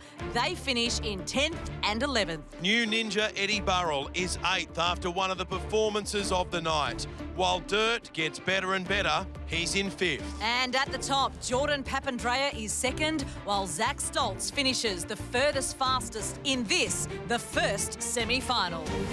Tonight in the semis, the world's toughest obstacle course gets a whole lot tougher. 9 diabolical obstacles will push the ninjas to their limits and beyond. Here's what they're about to face. 6 of the obstacles are brand new. Focus and footwork are required for Obstacle 1, the log runner. A tiny lapse in concentration could mean an early and painful exit. Obstacle 2 is the Double Dipper, a terrifying human roller coaster with 2 tough transitions. Strength and timing are everything. Get this ninja nightmare wrong and grand final dreams will be over. Obstacle 3 continues the punishment. It's the twin trapeze. Ninjas must generate enough momentum to fly 2 metres from one bar to the next. The longer they swing, the harder it is to hang tough. Next is Obstacle 4. It starts and finishes with the flying shelf grab, but there's an evil twist in the middle. A lâcher to the corkscrew will send our ninjas into a rapid downward spiral. Only the strong survive. And only the strong can enter the dragon. Obstacle 5 is the dragon back. And it's slay or be slayed. There's 5 metres of pure punishment to endure. bar hopping on the way up, sliding on the way down, and bungee cords to contend with at the bottom. That's just to get halfway. Then they've got to go back up, back down, and hold on. In the heats, the warped wall marks the end of the course, but 10 centimetres higher than last year, it's tested some big-name ninjas. Make it up the 4.35 metres, and they can enjoy the view of what's about to hit them next. The wing nuts are usually a grand final obstacle. They require technically tough lateral laches and pinpoint accuracy as ninjas attempt to make the catch. Obstacle 8 is next, and it's the unforgiving spider jump, a 2.7 metre leap to the wall. It's followed by a 7.6 metre shuffle to safety. One slip and it's game over. Last season, this took out the barefoot ninja Daniel Mason and speedster Bryson Klein. The 9th and last obstacle is the chimney rope climb, an 8 metre bicep burning climb to the top. Ninjas can bump but can't use the walls. At the top, the buzzer awaits, and more than likely, a place in the grand final. This is going to be huge, so hang on tight, Australia. This semi-final promises to pack a knockout punch. Are you ready? I'm ready. Let's bring out our first ninja of the night. Superhero powers are what ninjas need to conquer the course tonight, and this supermarket worker from Queensland might just have them. Can our real-life Peter Parker do it? It's Spider Sam Roberts. Being here for the first time in person was amazing. Just watch this young man and cheer him on. Definitely feel like a superhero off that Big Dipper. Flying through the air like Spider-Man, it's perfect. He is fantastic, make no mistake. I was definitely surprised coming off the floating monkey bars. Oh, no! It was just a little mistake, and that's all it takes, the ninja. So there's comic books where the hero falls, but he gets back up and he smashes it the second time around. I like to think that's exactly what I'll be doing in the semis. Sam does not have a girlfriend right now. He does need to hook up with somebody. Hopefully there's a spider girl on the ninja show and they could get together. That would be a great thing. During the heats run, I won't lie, I had my eye out on some potential girlfriend candidates. I think a potential partner's definitely got to have a love for ninja. Long salmon ladders on the beach, romantic stroll through the shrinking steps. It'd be the perfect date for me, I reckon. Good on you, Sam. The smallest male ninja we've ever had, 166 centimetres tall, 53 kilograms. And he surprised a lot of people, finishing 7th in his heats. Sam's mum and dad on the sideline tonight. What a moment. His first time on Australian Ninja Warrior, and he's about to kick off the first semi-final. Come on, Spider Sam. Mate, he's ready. And he's single. And he's ready to mingle. Here he goes, Sam Roberts, 21-year-old from Brisbane, on the log runner. Go, Sam, get it over and done with. Dancing. Another brand new obstacle now, the diabolical double dipper. It's a fast and frightening ride. It requires precision timing at 2 transfer points. Remember, he's just 53 kilograms. He'll need some weight here to carry him across the gap. He does it! Yes! Hey, that was perfect. That was beautiful. And the crowd is loving Sam Roberts. This is very, very good. Just like Spider-Man, he seems solid through the air. Get behind him, Brisbane. He's your boy. He's now taking on a brand new obstacle. This is the rope to twin trapeze. He's done the rope. He's on the first trapeze. This feels like a grand final run. Big kick. Come on, big kick back to the shade. Sticks it. What about the height this guy's getting? Not only does he fly like Spider-Man, he sticks his landings like him too. And the power to weight ratio is important in Ninja. Sam's a bit like a grasshopper. Light, agile, and ready to move. If Sam's forgotten he's in the semi-finals, he's about to get a reminder. Obstacle 4, the flying shelf grab to corkscrew. It can easily bring you undone. First, you've got to get to the flying shelf grab, grabbing the 2.5 centimetre shelf with just the fingertips. Survive that, And then you face the dreaded corkscrew. Okay, he's taking a leaf out of his Look at him. hero's book, Spider-Man, who is He's just got so much fantastic. style. Come on, Sam. Well, just here he goes on the corkscrew. It'll throw you hang around. on to it. Rides the wave. Nice work. Spider Sam, he stuck his fingers there. He spun his web. And that corkscrew drops down, so now he's got a lache up. Look at him winding up. Go! You know what happened? Just the hands, didn't get two hands on it. Yeah, he just got a bit of an unlucky Oh, he was good though. leap and grab. He just needed some of that Spider-Man stickability. I love Sam. That was a great effort. So good. Yeah, he looked like he could have gone further. Check out the form. He nailed the double dipper. Did the same on the twin trapeze. He looked comfortable in the air. And the corkscrew, it was a bit of a shock. He handled the spin, but then he was just a bit indecisive here, not releasing both hands at the same time. And he had the height, but couldn't hold on. Spider Sam, you told me you're going all the way. It was looking good. I almost had it. I was feeling really confident on that obstacle. I think the jolt got me a little on that wheel. And it was just that split second of, I don't know if I'm going to get that, and that's all it took. First time here into the semi-finals. It's a wonderful effort. First time in the semis, I am so happy with. It's a dream to be here and to make the semis on my debut run. It's amazing. And what's the other dream? Other dream? Meet a girlfriend here. And so if anyone out there would like to go on a date with Spider Sam, what are you going to do on your date? I think I might hit the ninja gym. If you want to hit the ninja gym with this boy right here, he's a superstar. Congratulations. Thanks for being a part of it. Put your hands together. Spider Sam! Good stuff, Croft. With the courses being so tough this year, a place in the grand final is not out of the question. Time will tell, Spider Sam. Our next ninja is here in her third consecutive semi-final. This year, the grand final is calling, and it's calling loudly. From Adelaide, it's rock climber Rafaela Wiggers.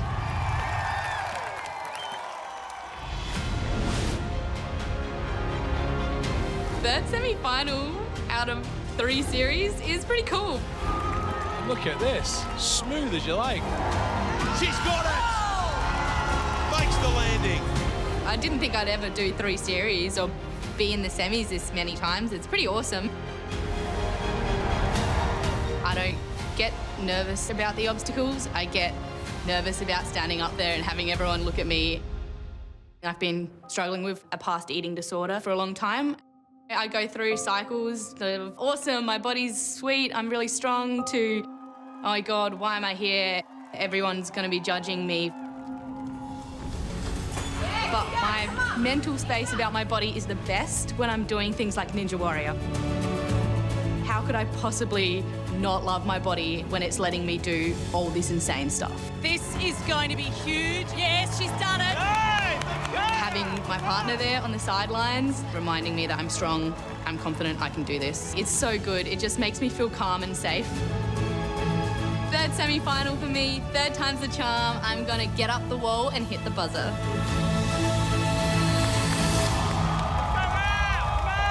Rafaela Wiggers was 3 laches away from the warped wall in her heat. She would just love to hit a buzzer tonight. Wouldn't she ever? There's the boyfriend, Bill, and in front of Rafaela, 9 incredibly demanding obstacles. Okay, Rafaela Wiggers, it's time to roll. Semi-final night from the Sydney Olympic Park. Here we go. Yes! Well done, Rafaela Wiggers. She knows what this is about. She's reached the semi-finals in season 3 and season 4. But this year, Rafaela, it just gets harder and harder and harder. Obstacle 2, the double dipper, is the perfect example of that. I just want Rafaela to go further and further and further, and so does all of South Australia. They'll have their Farmers Union iced coffee ready to cheers if she can make this. Come on! Yes! Oh, Rafaela Wiggers is in the water. What a shock. This obstacle's so tough. Once you launch, you just don't have time to think. You have to get it right. Let's have a look at the replay right now. On the first dipper, she releases too late. That throws her up, but not across. She does well to reach the bar and connect and tries to pull herself up and recover, but succumbs to that downward momentum. She just can't hold on. A tough break on a tough course.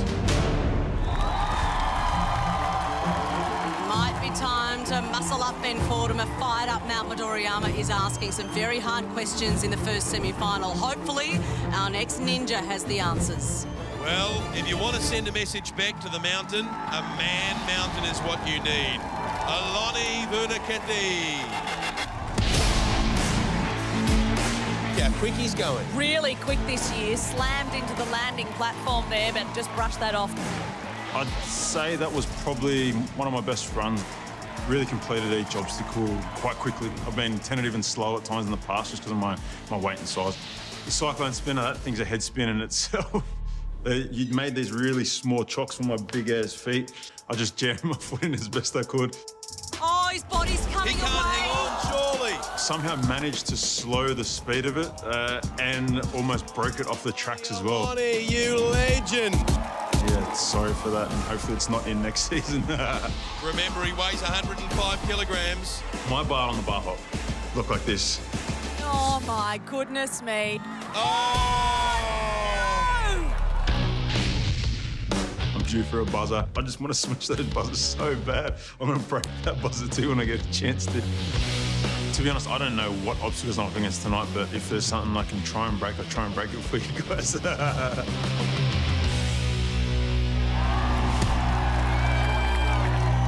Believe it or not, Aloni Vunakethi has never made it up the warped wall, has never hit a buzzer. Quite amazing because he is not short of determination Look and at him. grit. Come on, Australia, let's get behind him. This guy is simply amazing. Here he goes, Aloni Vunakethi over the log runner, obstacle 1. Semi-finals 2021 on Australian Ninja Warrior. He's hot to trot tonight, Ben. Yeah, he's got the family cheering on the sideline. They'll provide plenty of inspiration for Aloni. They'll be pushing his 104-kilogram frame every inch of the way. He's set for the double dipper. And it's a double dip and double trouble. Come on, Aloni. Come on, Aloni. Make sure it's square. Goes Here we down. go. Looks good. Makes the transfer. all the way down. He's all right. Hold on, Aloni. Yes! Pumps himself up as he heads towards the twin trapeze, and Aloni is about to have those very big arms punished again. Yeah, he's having a good look at it. A brand new obstacle for the semis. And if someone's going to send a message to Mount Midoriyama, it's this big unit, Aloni Vunakethi. He's taking a long time here, Beck. Come on, shake it off, Aloni. Any tips, Lon? What you got for me? Any tips? He's asking the family. Got any tips? I'll give you a tip. Keep going. Aloni Vunakethi wants to hit a buzzer. We want him to hit a buzzer. Aloni is up. Now he has to build up enough momentum to launch his mass of muscle to the next trapeze bar. And he's got to hold up 104 kilograms. It's a big leap through the air for this big man. Can he make it? He does! Oh, straight off. Yes! And the obstacle and Aloni are still standing. Obstacle 4 now, the flying shelf grab to corkscrew, and Aloni's feeling the burn, and the pain will continue. If you're in the kitchen, if you're in the bedroom, you better rush into the TV room at the moment because you have got a human being that looks like he's been carved by God. Aloni has a Herculean task in front of him, just a 2.5 centimetre shelf to grab. Look at this guy's physique when he hangs in the middle of the air. It's something quite extraordinary. Getting the momentum up from the hips now.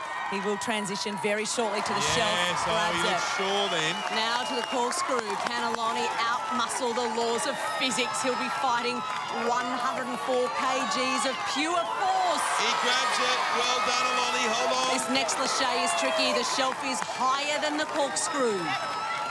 Come on, Aloni. Just one more transfer, and I'm... Oh. No, Aloni. It was a brilliant effort from the big bloke. He absolutely nailed the double dipper. He looked for all money like he could have been a trapeze artist in a former life. And just like Sam Roberts, survived the corkscrew, but then came undone on the next lache. Aloni, I know all you wanted to do was get to the warp wall, not to the end. You wanted to get up that warp wall. That's all I wanted, mate. That's all. I just wanted a wall, mate. I was just happy to get past that big dipper, to be honest. That thing is really hard. I almost lost my grip on it and almost peeled out, but somehow managed to stay on there. I can hear the kids calling, go, Daddy. So you got to get another big effort and chase those kids. Good on you, Alana. Good on you, mate. Watch out, kids. Dad's coming after you. Run. Too good. The first semi-final of 2021 is underway from Sydney's Olympic Park. A new course, new challenges. Which ninjas have got what it takes to be faster, higher and stronger? Still to come on Australian Ninja Warrior. Only the best 8 ninjas will advance to the grand final, but Mount Midoriyama won't make it easy. It is a very long road to get to that mountain this year. The courses are just unbelievable. Zach Stoltz conquered the mountain last year. Can the Zach attack go back to back? And will we see history being made tonight? Can 4-time grand finalist Rob Patterson become the first to make it 5? If the ninjas are sick of seeing me in the grand finals, then they've just got to beat me. And she was the only woman to climb the warped wall in the heats. I'm in the semi-finals now. It's game on. Will Judith Carroll follow in the footsteps of Olivia Vivian and become the second female ninja to make a grand final? And later, which of the 2 fastest ninjas will secure the second chance run in the grand finals as they go head-to-head on a brand new power tower? Welcome back. You are watching Australian Ninja Warrior and it's semi-final night. It certainly is, Beck, and 8 grand final places up for grabs tonight. The 2 fastest ninjas will battle it out on a brand new power tower, with the winner securing a second chance run to use in the grand finals. In a season as tough as this, that is a huge advantage. Can our next ninja get his hands on it? Well, our next ninja smashed the warped wall in his heat. Now a favourite Irish truckie is on the road to Mount Midoriyama. Raise a glass for the one and only Paul Cullity. Oh, I'd love to have a beer with Paul. Oh, I just love this guy. Proudest moment in the heat was having my wife and my daughter on the sideline. That's it, you know.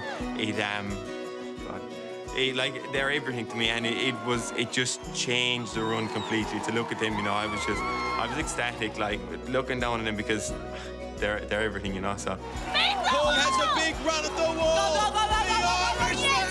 Well, you can have all the bar hops and all the warp balls you want. Having them there is a different league, you know.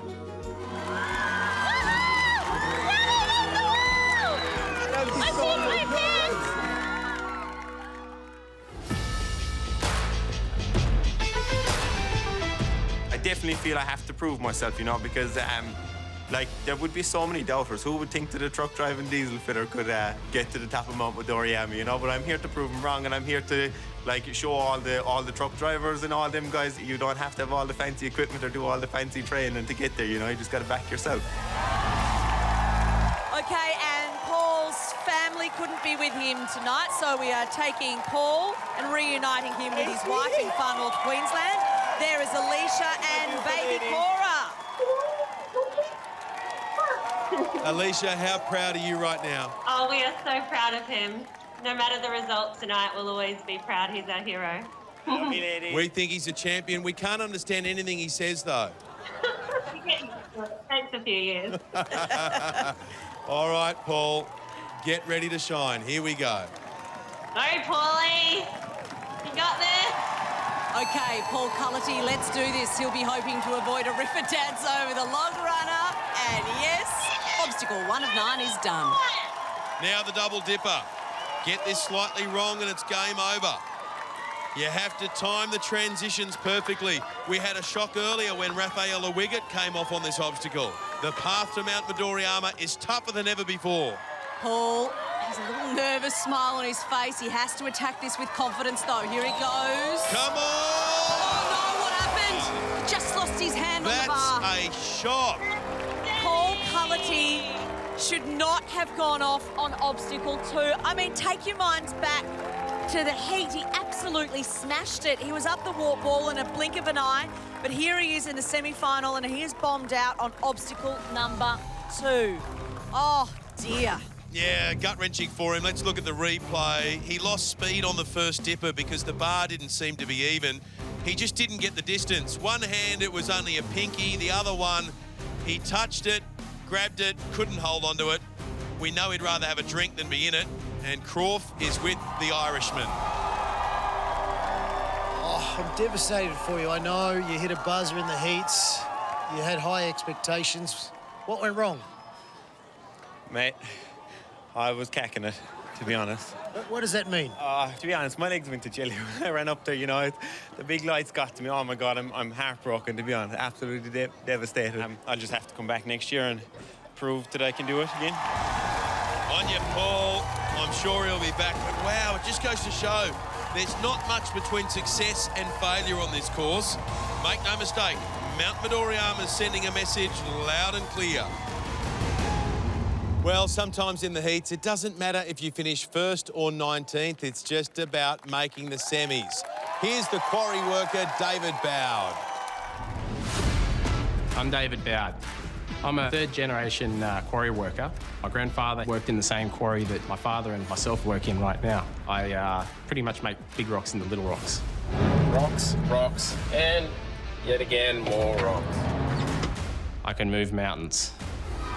Well, I'll tell you what, this machine operator is doing very well indeed. Finishing 19th in my heat, I only just scraped through into the semis. I messed up the transition to wait for it, but it's a near miss. Tonight, I'm gonna have to give it all I've got to make sure I get into the top 8. I feel like as if I need to prove my place here for sure. I'm gonna have to pull out the big guns and make sure I do everything perfectly to make it through to the grand finals. David Bowd. He says he's a man who can move mountains. Well, we've got a job for you, David, but be aware the mountain is angry. Now, I reckon if they made a calendar of quarry workers, David would be on it. I'm thinking maybe January. Father Mark and brother Jeff on the side. Off he goes. And here he goes over the log runner. Nicely done. 1 down, 8 to go. And don't let his 19th place finish in the heats fool you. 8 people got up the warped wall in that heat. This bloke's got the goods. Have a look at the determination on the double dip. Or is it fear? He flies onto the second, makes the cargo net, and yes, well he's done. on. The quarry crusher. There's a touch of the Tarzan about David Bowd. Obstacle 3 could suit him, Ben. The twin trapeze now.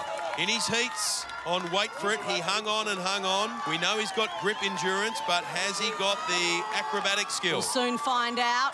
Swinging, getting plenty of momentum. Come on, David Bowd. Make it for us, mate. Make it now. Oh, he could have gone then.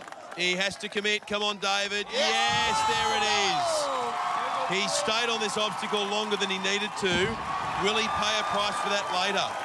It'll be brutal on the arms. This is a rock-solid performance for a new ninja, but he's working hard out there. Now, Aloni Vunakethi was doing exactly the same thing to his arms, trying to get rid of that lactic acid. Yeah, Beck, no one has got past the flying shelf grab to corkscrew yet. You've got this. You've got this. Wise words from his father, Mark, and brother Jeff on the sidelines there. You've got this. That's exactly the advice that you want to hear when you're in the middle of Australian Ninja Warrior. He's 32 years of age from Sydney, David Bowd. Gets set to attempt the first lache. 2.5 centimetres is the width of the shelf he's got to grab. He drives with his hips, grimaces with his face, but he's made it. Oh, that was nicely done, but now here's the twist, the corkscrew. David's 82 kilograms. He's going to feel every one of them as it drops and spins when he grabs it. Yeah, he's got to hold on, and yes, that grip strength, it comes in handy. Now the tricky lache up to the next shelf. It's taken out 2 ninjas tonight. Can David be the first to complete the 4th obstacle? Yes, he's stuck it. This is good stuff. He just needs to get off now. He likes hanging around, Beck. Obstacle number 4 is nearly done and dusted. It is done and dusted. What an effort. David Bowd, first time on Australian Ninja Warrior, and he is up to the Dragon back. And he's the first ninja to enter the Dragon. I bet you he's driven some big trucks in the quarry, but has he ever driven something like this? The Dragon back. 5 metres of punishment. Up to the top in the first go. Oh, he's a little crooked though, corrects it. Now the other side's off, but somehow he gets away with it. Come on, David. Oh, he just doesn't look comfortable up there, does he? But he's working very hard on his way up. Not too far to get to the top. Oh, no! He was almost at the top and just fell before the slide. David Bowd, a super effort though. First time on Australian Ninja Warrior, made the semi-final and came off on obstacle 5. And he may well have done enough to get through to the grand final. Yeah, you stole the words right out of my mouth. I can't help but think, though, if he had have moved just a bit faster through the obstacles, didn't hang around as much as he did, he could have had enough in those arms to complete the dragon back. He was so close to getting over the top. Well done, David Bowd. That was a mighty effort. Will it be good enough to make it into the top 8 and get a spot in the grand final? Coming up, will anyone slay the dragon and prove themselves worthy enough to climb Mount Midoriyama? We've got Ninja Warrior veterans and some red-hot rookies preparing their assaults on the toughest course in the world. Rocket Man Dylan James was the fastest in his heat. He hits the course next. This is the moment to prove that I've got what it takes. And later, can Matt Hutchins-Reid and Judith Carroll become the new power couple of Australian Ninja Warrior? Welcome back to Sydney's Olympic Park and the home of Australian Ninja Warrior 2021. Ninjas are trying to prove themselves worthy enough to climb Mount Midoriyama, but the task is tough. Our next ninja might have the brains and the brawn to do it. We've got a brand new ninja next, and he's a self-confessed science nerd. Dylan James is in the midst of his mechanical and physics degree with his heart set on becoming a rocket scientist at a space station. But first, he's got to launch himself down this semi-finals course. Here he is, the Rocket Man, Dylan James. Oh, Dylan, you got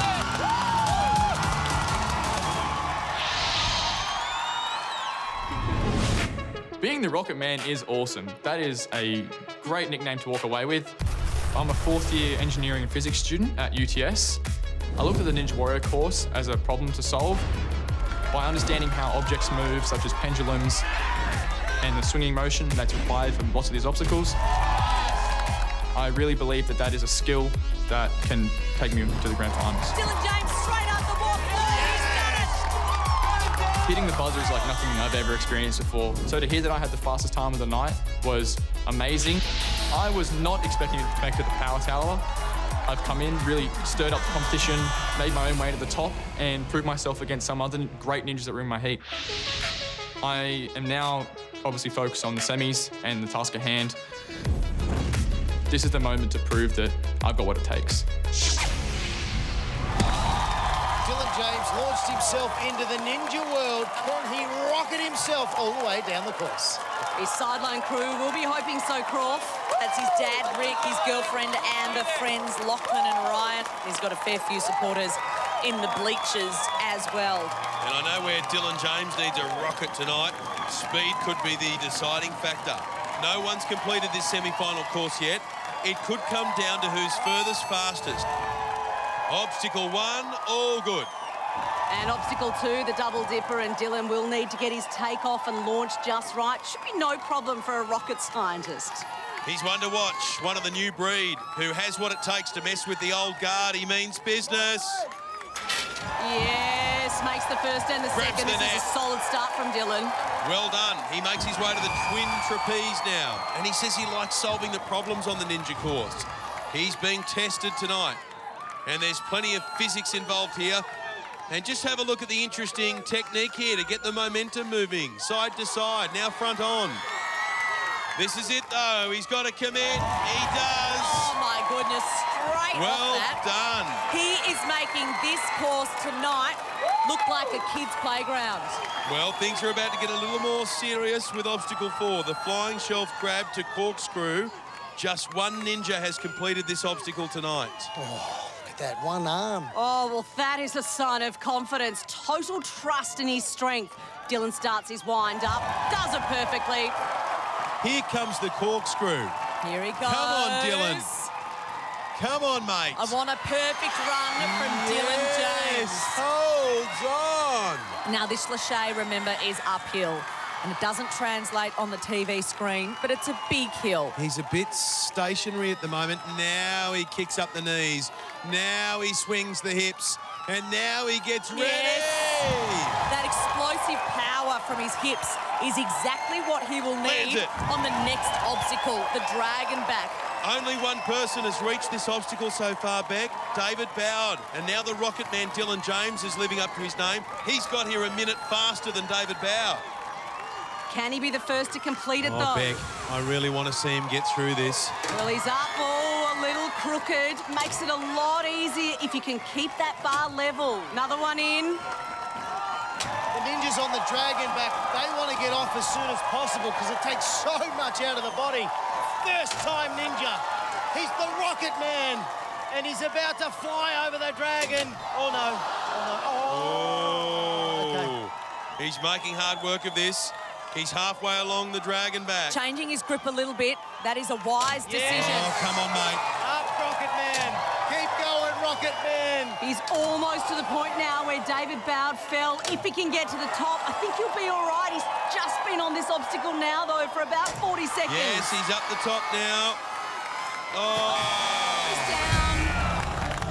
So close.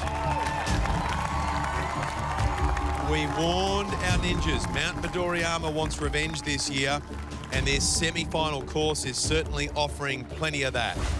It was a great run. He didn't put a foot wrong, handled the corkscrew brilliantly, but on the dragon back, after the 3 previous obstacles, the arms were just a little bit too burnt, and the Rocket Man splashed down earlier than scheduled. Well, it might not be much consolation right now, but Dylan is currently the furthest, fastest ninja. And if Mount Midoriyama's revenge continues to wreak havoc, that could be enough for the Power Tower. Dylan, super effort. Do you think being a part of Australian Ninja Warrior or jumping in a rocket and heading to outer space, what do you think's better? One's easier, and that's going to space. Tell you what. The great thing about this show is seeing new ninjas emerge. You're in the semi-finals. You could be sneaking your way into the grand finals. It's all happening. Yeah. Fingers crossed for the grand final. That'd be amazing. Hope I've done enough to get there. It's been a blast to watch you. Congratulations. Thank and you. let's hope you can sneak into the finals. Dylan James. 8 grand final places up for grabs. Each a chance to win a massive $200,000. Coming up, will the record book be rewritten? A reinvigorated Rob Patterson is now an Army engineer. Can the 4-time grand finalist flex some military muscle and be the first to make it to 5? As an Army man, I've learnt pride, precision and performance, and I won't settle for anything less tonight. And later, Judith Carroll, the only female ninja to scale the warp wall in the heats. Can she become the second female to make a grand final? Along with her boyfriend, Matt Hutchins-Reid, will they become Australian Ninja Warriors' new power couple? And will the Zack Attack make back-to-back climbs of Mount Midoriyama? It's so easy just to make that one little slip up and some of the best will just drop. It's scary, really scary. Welcome back to Australian Ninja Warrior. It's the first semi-final, and only the top 8 tonight progress to the grand finals. The pressure is mounting, and it's taking its toll. Baseball player Tom Pello at 18 is the youngest competitor in the semi-finals. Yes, and off. But when the flying shelf grab threw him a curveball, come on, Tom, it was game over. Oh no, what happened there? Powerlifter Darcy Elliston had high hopes of making it through. With you, Darcy. On the right with you, Darcy. But the double dipper dropped her like a dead weight. No, doesn't make the transfer. 20-year-old student Martin Jones made it onto the dragon back, but this obstacle taught him a lesson. He's now the 3rd ninja to have battled the beast and lost, which begs the question, is anyone going to slay the dragon back? What we need now is a ninja who can send a message to Mount Midoriyama. Grand final, grand final, grand final, grand final. Believe it or not, that's our next ninja's form heading over the past 4 seasons. Will he add to that final number tonight with grand final number 5? Let's get up, let's get loud for Rob Patterson. Hi, I'm Rob Patterson. I'm one of the original ninjas. Way back in season 1, I was just a fresh uni graduate. And now we're here, season 5, and I'm now an electrical and mechanical engineering officer with the Australian Army. Semis is going to be tough, but staying cool, calm and collected under pressure is definitely something that the Army instills into you, and so I'm really pushing myself. I would like to be on the power tower tonight. Stage 1 or 2, second chance. Yeah, that's where it's at. That's the prize that everyone wants. As an Army man, I've learned pride, precision and performance, and I won't settle for anything less tonight.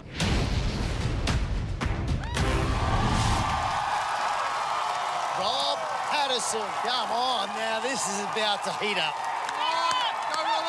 That's his dad, Russell, and his girlfriend, Tamara, on the sidelines supporting Rob Patterson tonight, and that is the buzzer. I've got one word to describe this guy, and that is brilliant. An engineer in the Army. He's based at Wodonga in Victoria, but originally hails from Brisbane in Queensland. Okay, let's watch him on the double dipper. It has taken out so many ninjas tonight, but it will not get its revenge on the champion that is Rob Patterson. Phew. We're relieved now. I think we're looking good. Here he goes, up on the rope to twin trapeze. Rob Patterson is so good in the air. Just watch this. It'll be smooth as silk. It's like he's going to do a couple of flips, and he's off so quick. He's moving all right, cutting a really good time. Remember, the 2 fastest tonight battle it out on a brand new power tower just for the semis. A second chance rerun in the grand finals is up for grabs. A massive opportunity. It sure is. Rob Patterson on to obstacle 4 of 9, the flying shelf grab to corkscrew. Look at the height, textbook from one of the best. Now he's got the corkscrew. It'll throw him around. Flying, land sticks. He's great to watch on this course. Every heat he's hit a buzzer. More often than not, he completes the course that he starts. This is a big lâcher.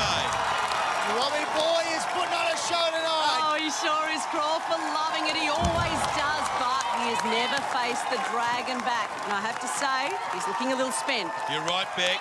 He's stretching his arms, feeling the fury of the course. He's 15 seconds faster than the Rocket Man Dylan James to this point. And if he completes the dragon back, he should be into his 5th grand final. The first ninja ever to do that in Australia. But no one has slain the dragon back. Can Rob Patterson be the first? 5 metres of pure punishment. Rob will have to dig deep, but he is a champion. Remember, 2018's furthest fastest. If anyone can do this, he can. Oh, he's still alive. Oh, my goodness. Oh, the dragon back almost takes another scalp, but somehow Rob was able to hold on. What a champ. Can he be the first to complete the dragon back? And yes, forward roll, Rob Patterson. That should be enough for his 5th grand final, but he wants a spot on the power tower. Rob Patterson's still giving us the thumbs up. He's having a great time. He is really putting on a show. The crowd is up and about, and up he goes. Rob Patterson is over the wall. Wonder what Jimmy, Ashland, Bryson and Charlie are thinking right now. They won the fast pass to the grand final, so they skipped the semis. Let's make some noise for him, everyone. Come on, we want to see him do this. Visualising now exactly what he needs to do. He needs to hit that mini tramp. You don't want to overlook the simple things. Up he goes, onto the first wing nut. He wants to get through this course quickly now. He's picking up the pace. We'll do the transfer to the second now. Nice grab. Rearranges himself to move himself to the 3rd. There he goes. Oh, yes. Rob Patterson's on the last wing nut. He's gone further than any ninja tonight. Can he go all the way and complete this course? It's been so difficult. He looks relieved. He looks really relieved. He's got a smile on his face now. He knows he is almost there. Come on, Rob. Spider jump, chimney rope climb, and then the glory. Go! Yes, he's through. We'll get a bird's eye view of Rob Patterson, the 25-year-old, originally from Brisbane. If you're in Queensland, get around the TV, make some noise. He's 8 metres away from glory. Here he comes. Come on, Rob Patterson. Come on, Rob. He hugs that rope with his knees. He's got it around his ankles. It's in his hands. He's meters away, Beck. Pull and push, Rob. You can do it. He's not looking that confident in the rope, but he's going to do it He's for sure. fine. The buzzer's there. Rob Patterson's there. Come on, Rob. And he's into the grand final of Australian Ninja Warrior. Yes!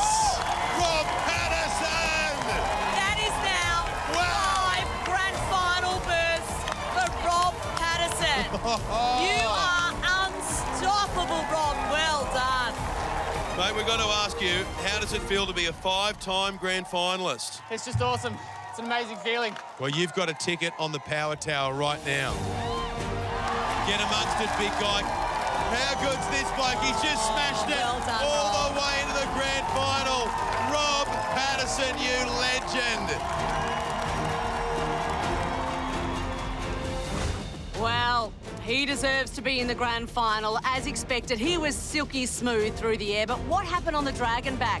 I think he was expecting to land on top, but one side of the bar overshot and sheer guts and determination just kept him on.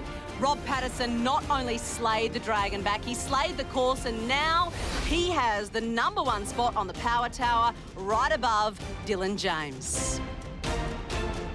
Next, from Boggabri, New South Wales, the small town's big hope, Cruz Morley. For the last 4 years, I've had my eye on making it to the grand final. It is definitely game on. And 2-time grand finalist Nathan Riles is looking to make it 3. I love the new Mount Midoriyama. This thing is a beast. This thing is on steroids.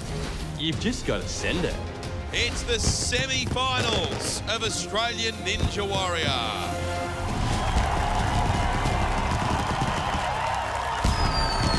Welcome back to Australian Ninja Warrior. Well, Mount Midoriyama has given no quarter tonight, but now it's time to go to town. A country town. From Boggabri in New South Wales, rookie ninja Cruz Morley.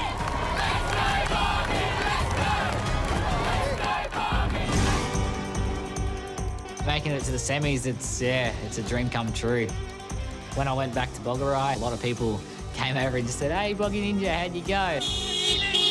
It's just such a small town. Hey, Boggy Ninja. There you go. Good, how are you? Sitting at home watching this for the last 4 years, I didn't think I'd be there, but finally I'm here and I'm unleashing the Boggy Ninja.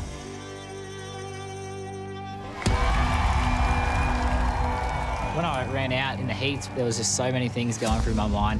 Like, I've never had a crowd cheering for me.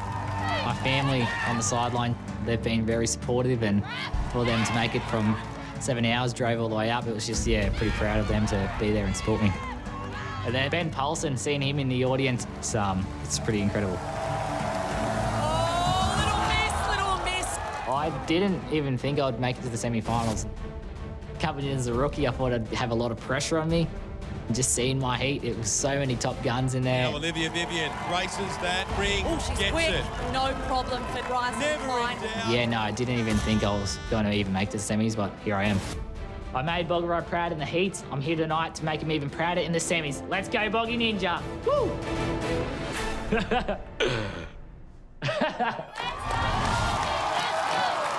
how good is this? The Boggy Ninja. The whole town of Boggabri is in the stands right there, and they're right behind this man here, Cruz Morley. Let's go, Boggy, let's go. That's the chant. Let's go. Oh, look at that one Boggy. last breath. He says, give me a bit more of that. He says, give me a bit more of that noise. And there is the buzzer for Cruz Morley. Takes on the log runner in the semi-final, Australian Ninja Warrior 2021. Does that easily. Moves on to the double dipper, obstacle 2. And this is the obstacle that's taken out some good ninjas tonight, Beck. The double dipper. It's so unforgiving, and it's made an extremely difficult semi-final course, an almost impossible semi-final course. Oh, everyone's nervous because they know what this double dipper can do. Have a listen to how quiet it's God. gone. The boy from Boggabri, can hold his head high. He's gone off to the big smoke. He's made the semi-final of Australian Ninja Warrior. He wanted to put Boggabri on the map. Well, he's well and truly done that. Cruz Morley typifies what Ninja is all about. He's had a go, built his own gym to train in. He'll be a bit disappointed with that run. He just couldn't hold on at the bottom of that first dip, but I'm sure we'll see him again. Cruz Morley. You've been a massive fan of the show for a long, long time. As soon as you turned 18, you said, hey, I'm going to fill in a form. I'm going on that show, and you're here. How good is that? Yeah, dream come true. I'm finally here. Made it to the semis. It's just huge, yeah. And from a little town called Boggabri. And they're all here in the stands. You brought the whole town. I think I did bring the whole crowd, yeah. Thank you, guys. We've loved you being a part of the show. Please come back. Please bring the town back. Let's put your hands together for the Boggy Ninja. Well, from a new breed of ninja to a veteran, can the old guard show them how it's done? Up next, a ninja legend from South Australia who is searching for a place in his third grand final. Let's make some noise, Australia. Here's Nathan Riles. He's going for it, Nathan Riles. He is going for it. This year's heat was so much harder than any previous heats we've seen. The obstacles are crazy. Very frustrated that I fell on the flying shelves. I feel like that's a big strength of mine. Gotta nail it. Yo! Excruciating. There is no doubt in my mind that I could have hit that buzzer, but luckily for me, I've got a chance to redeem myself. Tonight is my night, but to get through to the grand final would mean a lot to me. I want to show that that's where I belong, and these other ninjas better watch out. Now, we would love to be able to connect with wife Tori. She's on a shift in the emergency department in Adelaide, but guess what? She just had a break, so she's there. Hey, Tori. Hi. You should see Nathan's face light up the moment he saw you on the big screen. Oh, I know, I miss him. Well, we love the fact that you're doing that, and you've got a baby coming? I do, yes, we are. We're pregnant. Hey, can we have a round of applause for Tori and Nathan? Okay, let's do this now. Look at the focus. Here comes Nathan Riles. Nathan Riles. He's ready to go. This is going to be awesome. Obstacle one, the log runner. There's the buzzer. Nathan Riles chasing his third grand final. Oh, yes. Perfect start, Nathan Riles. And Crawford will be hoping the perfection continues. This is a demanding course. Nathan wasn't his best in the heats. And with plenty of new ninjas snapping at the old guard's heels, they need to send a message that they can't beat experience. Off he goes on the double dipper. You have to get it right, and he's done that. He's added to his perfect start with perfect execution of obstacle two. Tori looks pretty thrilled where she's sitting. Nathan's looking good. He makes his way to obstacle three. Now, he's a solid ninja at 90 kg, so he won't want to hang around. He has to commit to the lâché. Come on, Nathan. Oh, a bit of indecision. I think his body wanted to go and his head said no. Oh, he had to commit. He made a mistake. He corrected, and now he's connected with the mat. Nathan Riles survives obstacle three. Will he survive obstacle four? It's the flying shelf grab to corkscrew. Sucking the oxygen in, he's going to need it. He fell on the shelf in the heats. I've got bad news, Nathan. This obstacle is harder. Yeah, this isn't just the flying shelf grab, it's got the corkscrew in the middle. But Nathan has to stick this first lâché. And that's how you do it. Yeah, now this comes with a twist, though. It's a big lâché to hit the corkscrew. He's going to feel the 90 kilograms here. It's caused a problem, but he hangs on. Okay, and he's grimacing a little bit on his face now. He's making hard work of this. And this last lâché has been the last dance of several ninjas tonight, and Nathan joins that list. No. Nathan Riles, a two-time grand finalist. I reckon he's in a precarious spot. He may not make his third grand final. Just the top 8 go through. Let's relive it. Nathan was looking good on the double dipper, but this hesitation on the trapeze seemed to rattle him a little. It looks harmless enough, But then the corkscrew, well, it really threw him around. He hurried to get to the next shelf, but could have done with another swing or two in the end. The lâcher just wasn't big enough to connect. Nathan. Obviously, super disappointed to drop off there, but, you know, that's how Ninja goes, and it's such a brutal course. You know, the semi-finals are a absolute beast. I feel amazing to be here. I'm so honoured to be able to be a part of this show, and, you know, thanks for having me out here. No, it's great to have you here. Congratulations. Well done. Nathan summed this course up beautifully. It's a beast. But if it can be tamed, the prize on offer is worth the fight. $200,000 if a ninja can conquer Mount Midoriyama. But first, they've got to get there. Stay with us, Australia. This course is about to get a shake-up. Judith Carroll, the only female to scale the warped wall, is running next. She's one of a trio of ninjas who all hit the buzzer in the heats. Can she do the same in the semis? 8 places in the grand final up for grabs, with a chance to win a massive $200,000. Welcome back to the Australian Ninja Warrior semi-finals, where Mount Midoriyama is unleashing everything at our ninjas tonight. We've never seen a semi-final course this difficult, and if ninjas want a shot at Mount Midoriyama, they will have to rise to the challenge. Obstacle 1, the log runner, tripped up full-time mum Alicia Prosser. She hesitated, and she who hesitates gets wet. Oh no, the foot goes in. Melbourne's Melbourne Solo looked like he might be one to watch this season. He came close to getting past the double dipper.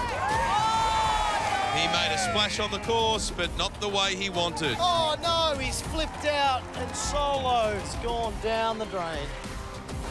The sparkly ninja Russell Morris was hoping to dazzle us all. Yes! But the shelf grab to corkscrew rubbed some of the shine off as he came undone on the last lâcher. The ninjas were warned, Mount Midoriyama is angry. It certainly is, and next up is the only woman to make it up the warped wall in the heats. Next stop for this new ninja hero, the grand final. Let's give it up right now for Judith Carroll. Can this Northern Beaches nanny become just the second female ninja alongside Olivia Vivian to make it to a grand final? Come on, Judith. That's boyfriend Matt. He will run shortly. These two, they're real contenders. Since the heats, I've been back looking after Izzy and Abby. The girls have been really excited with how I did in the heats, and they're definitely looking forward to seeing me do well tonight in the semis. You would be really good on the cargo. Yeah, thanks, Sis. Come on, Judith. Yes! She's done it. Eat your heart out, Mary Poppins. This nanny can fly. Getting to the wall was kind of like very excited and super happy, but also it is pretty intimidating. Like, it's a super high wall. 4.35 metres in height. Sucking in the oxygen. Here she goes, running. Here up we the arms. go. Go, go, go. You can do it. Having Izzy and Abby there on the sideline got me up there. Go up this wall. Obviously, it's my job to look after them, but it feels like I'm a big part of their lives and could really see that their hearts were in it. That really gave me that last extra push to get up to the top. That was extraordinary. Knowing that I was the only woman to make it up that wall is very exciting. I think if I do my best tonight, I know that I can be in that top 8. What a moment that was when Judith made it up the warped wall. It was almost a flawless run. Now, if she can repeat that kind of performance tonight, she will be in the grand final. Well, let's hope so, Beck. If we have a look at the leaderboard, Judith is guaranteed a spot in the grand final if she makes it past the dragon back. If she doesn't, it'll come down to time. No pressure, Judith. This is a really big moment for Judith Carroll. There's a lot of expectation now riding on her shoulders for herself, for the kids, and she knows everyone's watching. It's a lot of pressure on her. Yeah, she'll have to block that out. Focus on the 9 obstacles in front of her. She's off to a good start. 1 down. Up to the double dipper now, and she also attacks this course. However, she does it with such grace and elegance, Ben. Yeah, her and Matt, both calm and in control when they're on the course. Here she goes. Yes.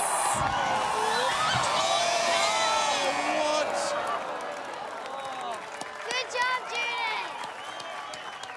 Judith. She was the one that was going to take it up to Olivia Vivian. She was so close to getting off. She had the cargo net in her hands, but she just couldn't hold on to it. Here's the replay. I think she released slightly early on the first dipper. Keep your eye on her left hand. Her face tells the story here. I don't think she feels comfortable with her grip. She goes to adjust it, then at the bottom, rush to get off. She had momentum, but not enough of it was going up. The ninja course can be cruel, and that's a tough one for Judith Carroll. It's great to see you still smiling. Yeah. I mean, I know anything can happen, and it's a bit heartbreaking, honestly. I know it's heartbreaking, but you've done an incredible job. Yeah. You really have. You've hit a buzzer in the heat.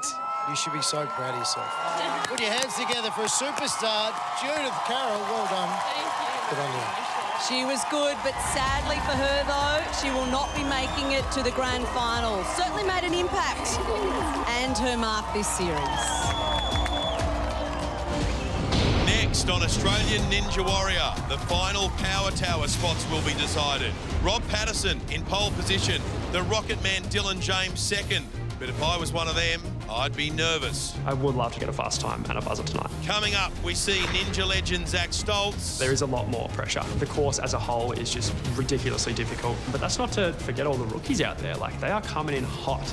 And legend in the making, Matt Hutchins-Reid. The race to the power tower is on. Semis are going to be hard. It's going to take a lot to be one of those 8 ninjas.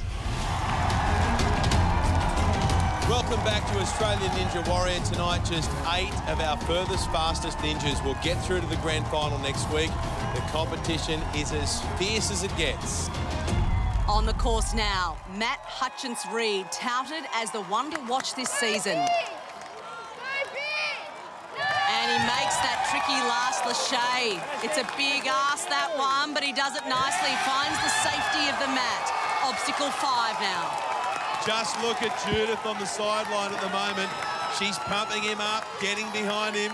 I think everyone is. Well, he's made it to the dragon back. Arguably the toughest obstacle on this course tonight. Rob Patterson, the only ninja to complete it. He's about 20 seconds faster than Rob to this point. Matt Hutchins-Reid is off to a flyer. Now he's got to get the bar all the way up before going down. So far, so good.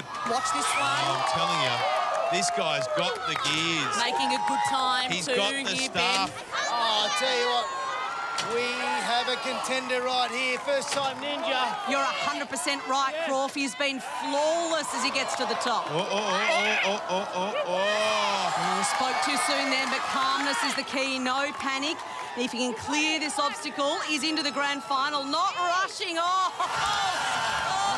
he throws the bar away. Says, take that. Matt is now on the power tower. He's overtaken Rocket Man Dylan James.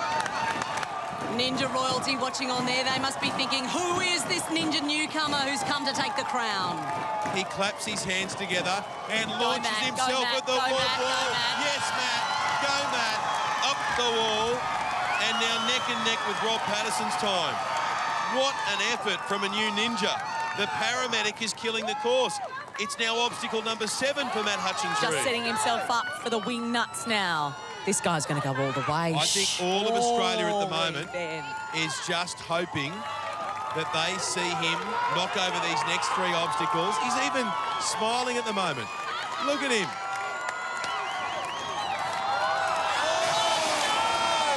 What went wrong? It was the mini tram. It was that damn tram.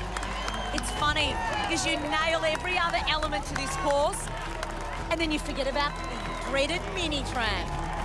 Yeah, it was a good run, though. Matt Hutchins-Reid, along with Rob Patterson, the only 2 ninjas to make it past the dragon back. But Matt not nailing that mini tram. Didn't quite hit the centre of it. His legs were just a little bit too straight. A great effort, though. Let's now check the leaderboard. How's everyone stacking up? Rob Patterson is definitely on the power tower and Matt is in second place, but for how long? Because one of the best ninjas is about to hit the course. Well, this ninja almost dodged tonight altogether, but just missed out on the fast pass advantage, losing to Charlie Robbins on the power tower. That was during the showdown in the heats. A huge ninja favourite. Make some noise, Australia. It's Zach Stoltz.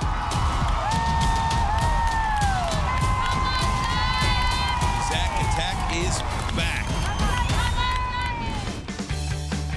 Well, look, since the heats, we went back to Melbourne. I study science at university, doing a physiology major right now. Just completed a molecular bio minor, which is pretty fun, actually. Like, I really love this sort of stuff, but it's quite taxing on your mind. People are always surprised when I tell them I'm studying a Bachelor of Science. They look at me, especially when my hair's down, like the long blonde hair, go, oh, that guy's a surfer. He probably, I don't know, just does whatever he does at home. But no, I've really always had that sort of analytical mind, and I've loved science from a very young age. Look at him fly through this heat. In my opinion, these have been the hardest heats that we've ever had. You need to be technically perfect, and they're very challenging. Oh, yeah, here he is. Look, that feeling you hit the buzzer never gets old. It's so cool to smash and going, yeah, like how good's this? I freaking did it. In the heats, I did somewhat want to go for speed, just because I really want to do that power tower. And off they go. They are out of the box, racing neck and neck. Having that opportunity to do it on the big stage was just awesome. I would love to be on the power tower again tonight. It's just such a fun experience, a wicked reward. A second life in the grand finals is just infinitely valuable. Obviously, we train quite hard to get to the level we have been at for a while, but ninja's such a volatile sport, and it's so easy just to make that one little slip up and some of the best will just drop. So it's scary, really scary. You shouldn't have your favourites, but he's one of my favourite ninjas. He's an absolute superstar. He's a pleasure to watch. Do not take your eyes off the TV screen right now. Crawf is one of my favourites too. Don't blink, everyone. You are going to miss this kid. He is fast. His mum, Joanne, Nan, Sherilyn and girlfriend Georgia on the sidelines tonight. And he's a very happy-looking Zach Stoltz. Well, he'll be even happier if he hits the buzzer. Here he goes, Zach Stoltz. Zach Stoltz, 1, 2, 3, 4, 5. Breathtakingly beautiful. And now up the rope and getting ready to get on the double dipper. Ninjas like Zach, they just love the challenge of these courses. They have a fearless approach as they attack this course. Confident, phenomenal strength. Classic example of what you just said. He just came off the cargo net one-handed. Don't worry about it. And now already onto the trapeze. He'll get onto the second and he'll get off. You just have to sit back and marvel at the strength of these guys. Zach Stoltz flying through the course. The Zach Attack is on the charge in the first semi-final. He wants that power tower. Anyone out there that wants to learn how to do Ninja Warrior technique, this is the man you need to watch, Zach Stoltz. And he's winding up for the corkscrew now. The legs are flying high, makes the transition, goes for a whirly ride. We talk about ninjas destroying the course. Look at how much power Zach is generating. Yes, here we go. Zach is fast. But will he need to slow down here on the dragon back? Yep, he'll have to think about this one. It's the dragon back, one of the cruelest obstacles we've ever seen. One slip up could be all over. He turned up in season 3 and went straight to the grand final in season 3. In season 4, he made it to the top of Mount Midoriyama. Now he's 30 seconds faster to this point. This. Oh, almost straight to the top. This guy is a... Whoa. Don't scare us, please, Zach. Up he goes. Incredible. Skips a stair. Up another one. To the top. Here's the dip and hold. You've got to come down this ramp and hold on. No problem. And with that, Zach Stoltz is into the grand final and the power tower, 40 seconds faster than Matt. He's done this too many times to count. Up he goes. Yes. And the walk ball's 10 centimetres higher this season, but Zach doesn't care. He's now on obstacle 7. It's normally a grand final obstacle, but not this season. It's the wing nuts. He's completed 6 obstacles. Is he feeling it, Craw? He's really needing to take a bit of time out right now. Remember, you've got to race the clock. You not only have to get as far as you can, you've got to race the clock. Onto the first wing nut. Look at his wingspan, look at the flexibility, and look at the confidence in which he attacks this course. I just love watching this guy. I mean, I don't want to use the word easy because it's not appropriate at all, but he makes it look that way, doesn't he, Ben? Here he goes, just about to dismount on the wing nuts. He'll look forward to this spider jump. He's an absolute jet through here. And how good's the time? Here he comes now. Bam! Never going to make a mistake. Go, go, go, go, go. Here he goes. You get the bird's eye view there of Zach Stoltz. He's pushing his way through, and any moment now he'll take on the chimney rope climb.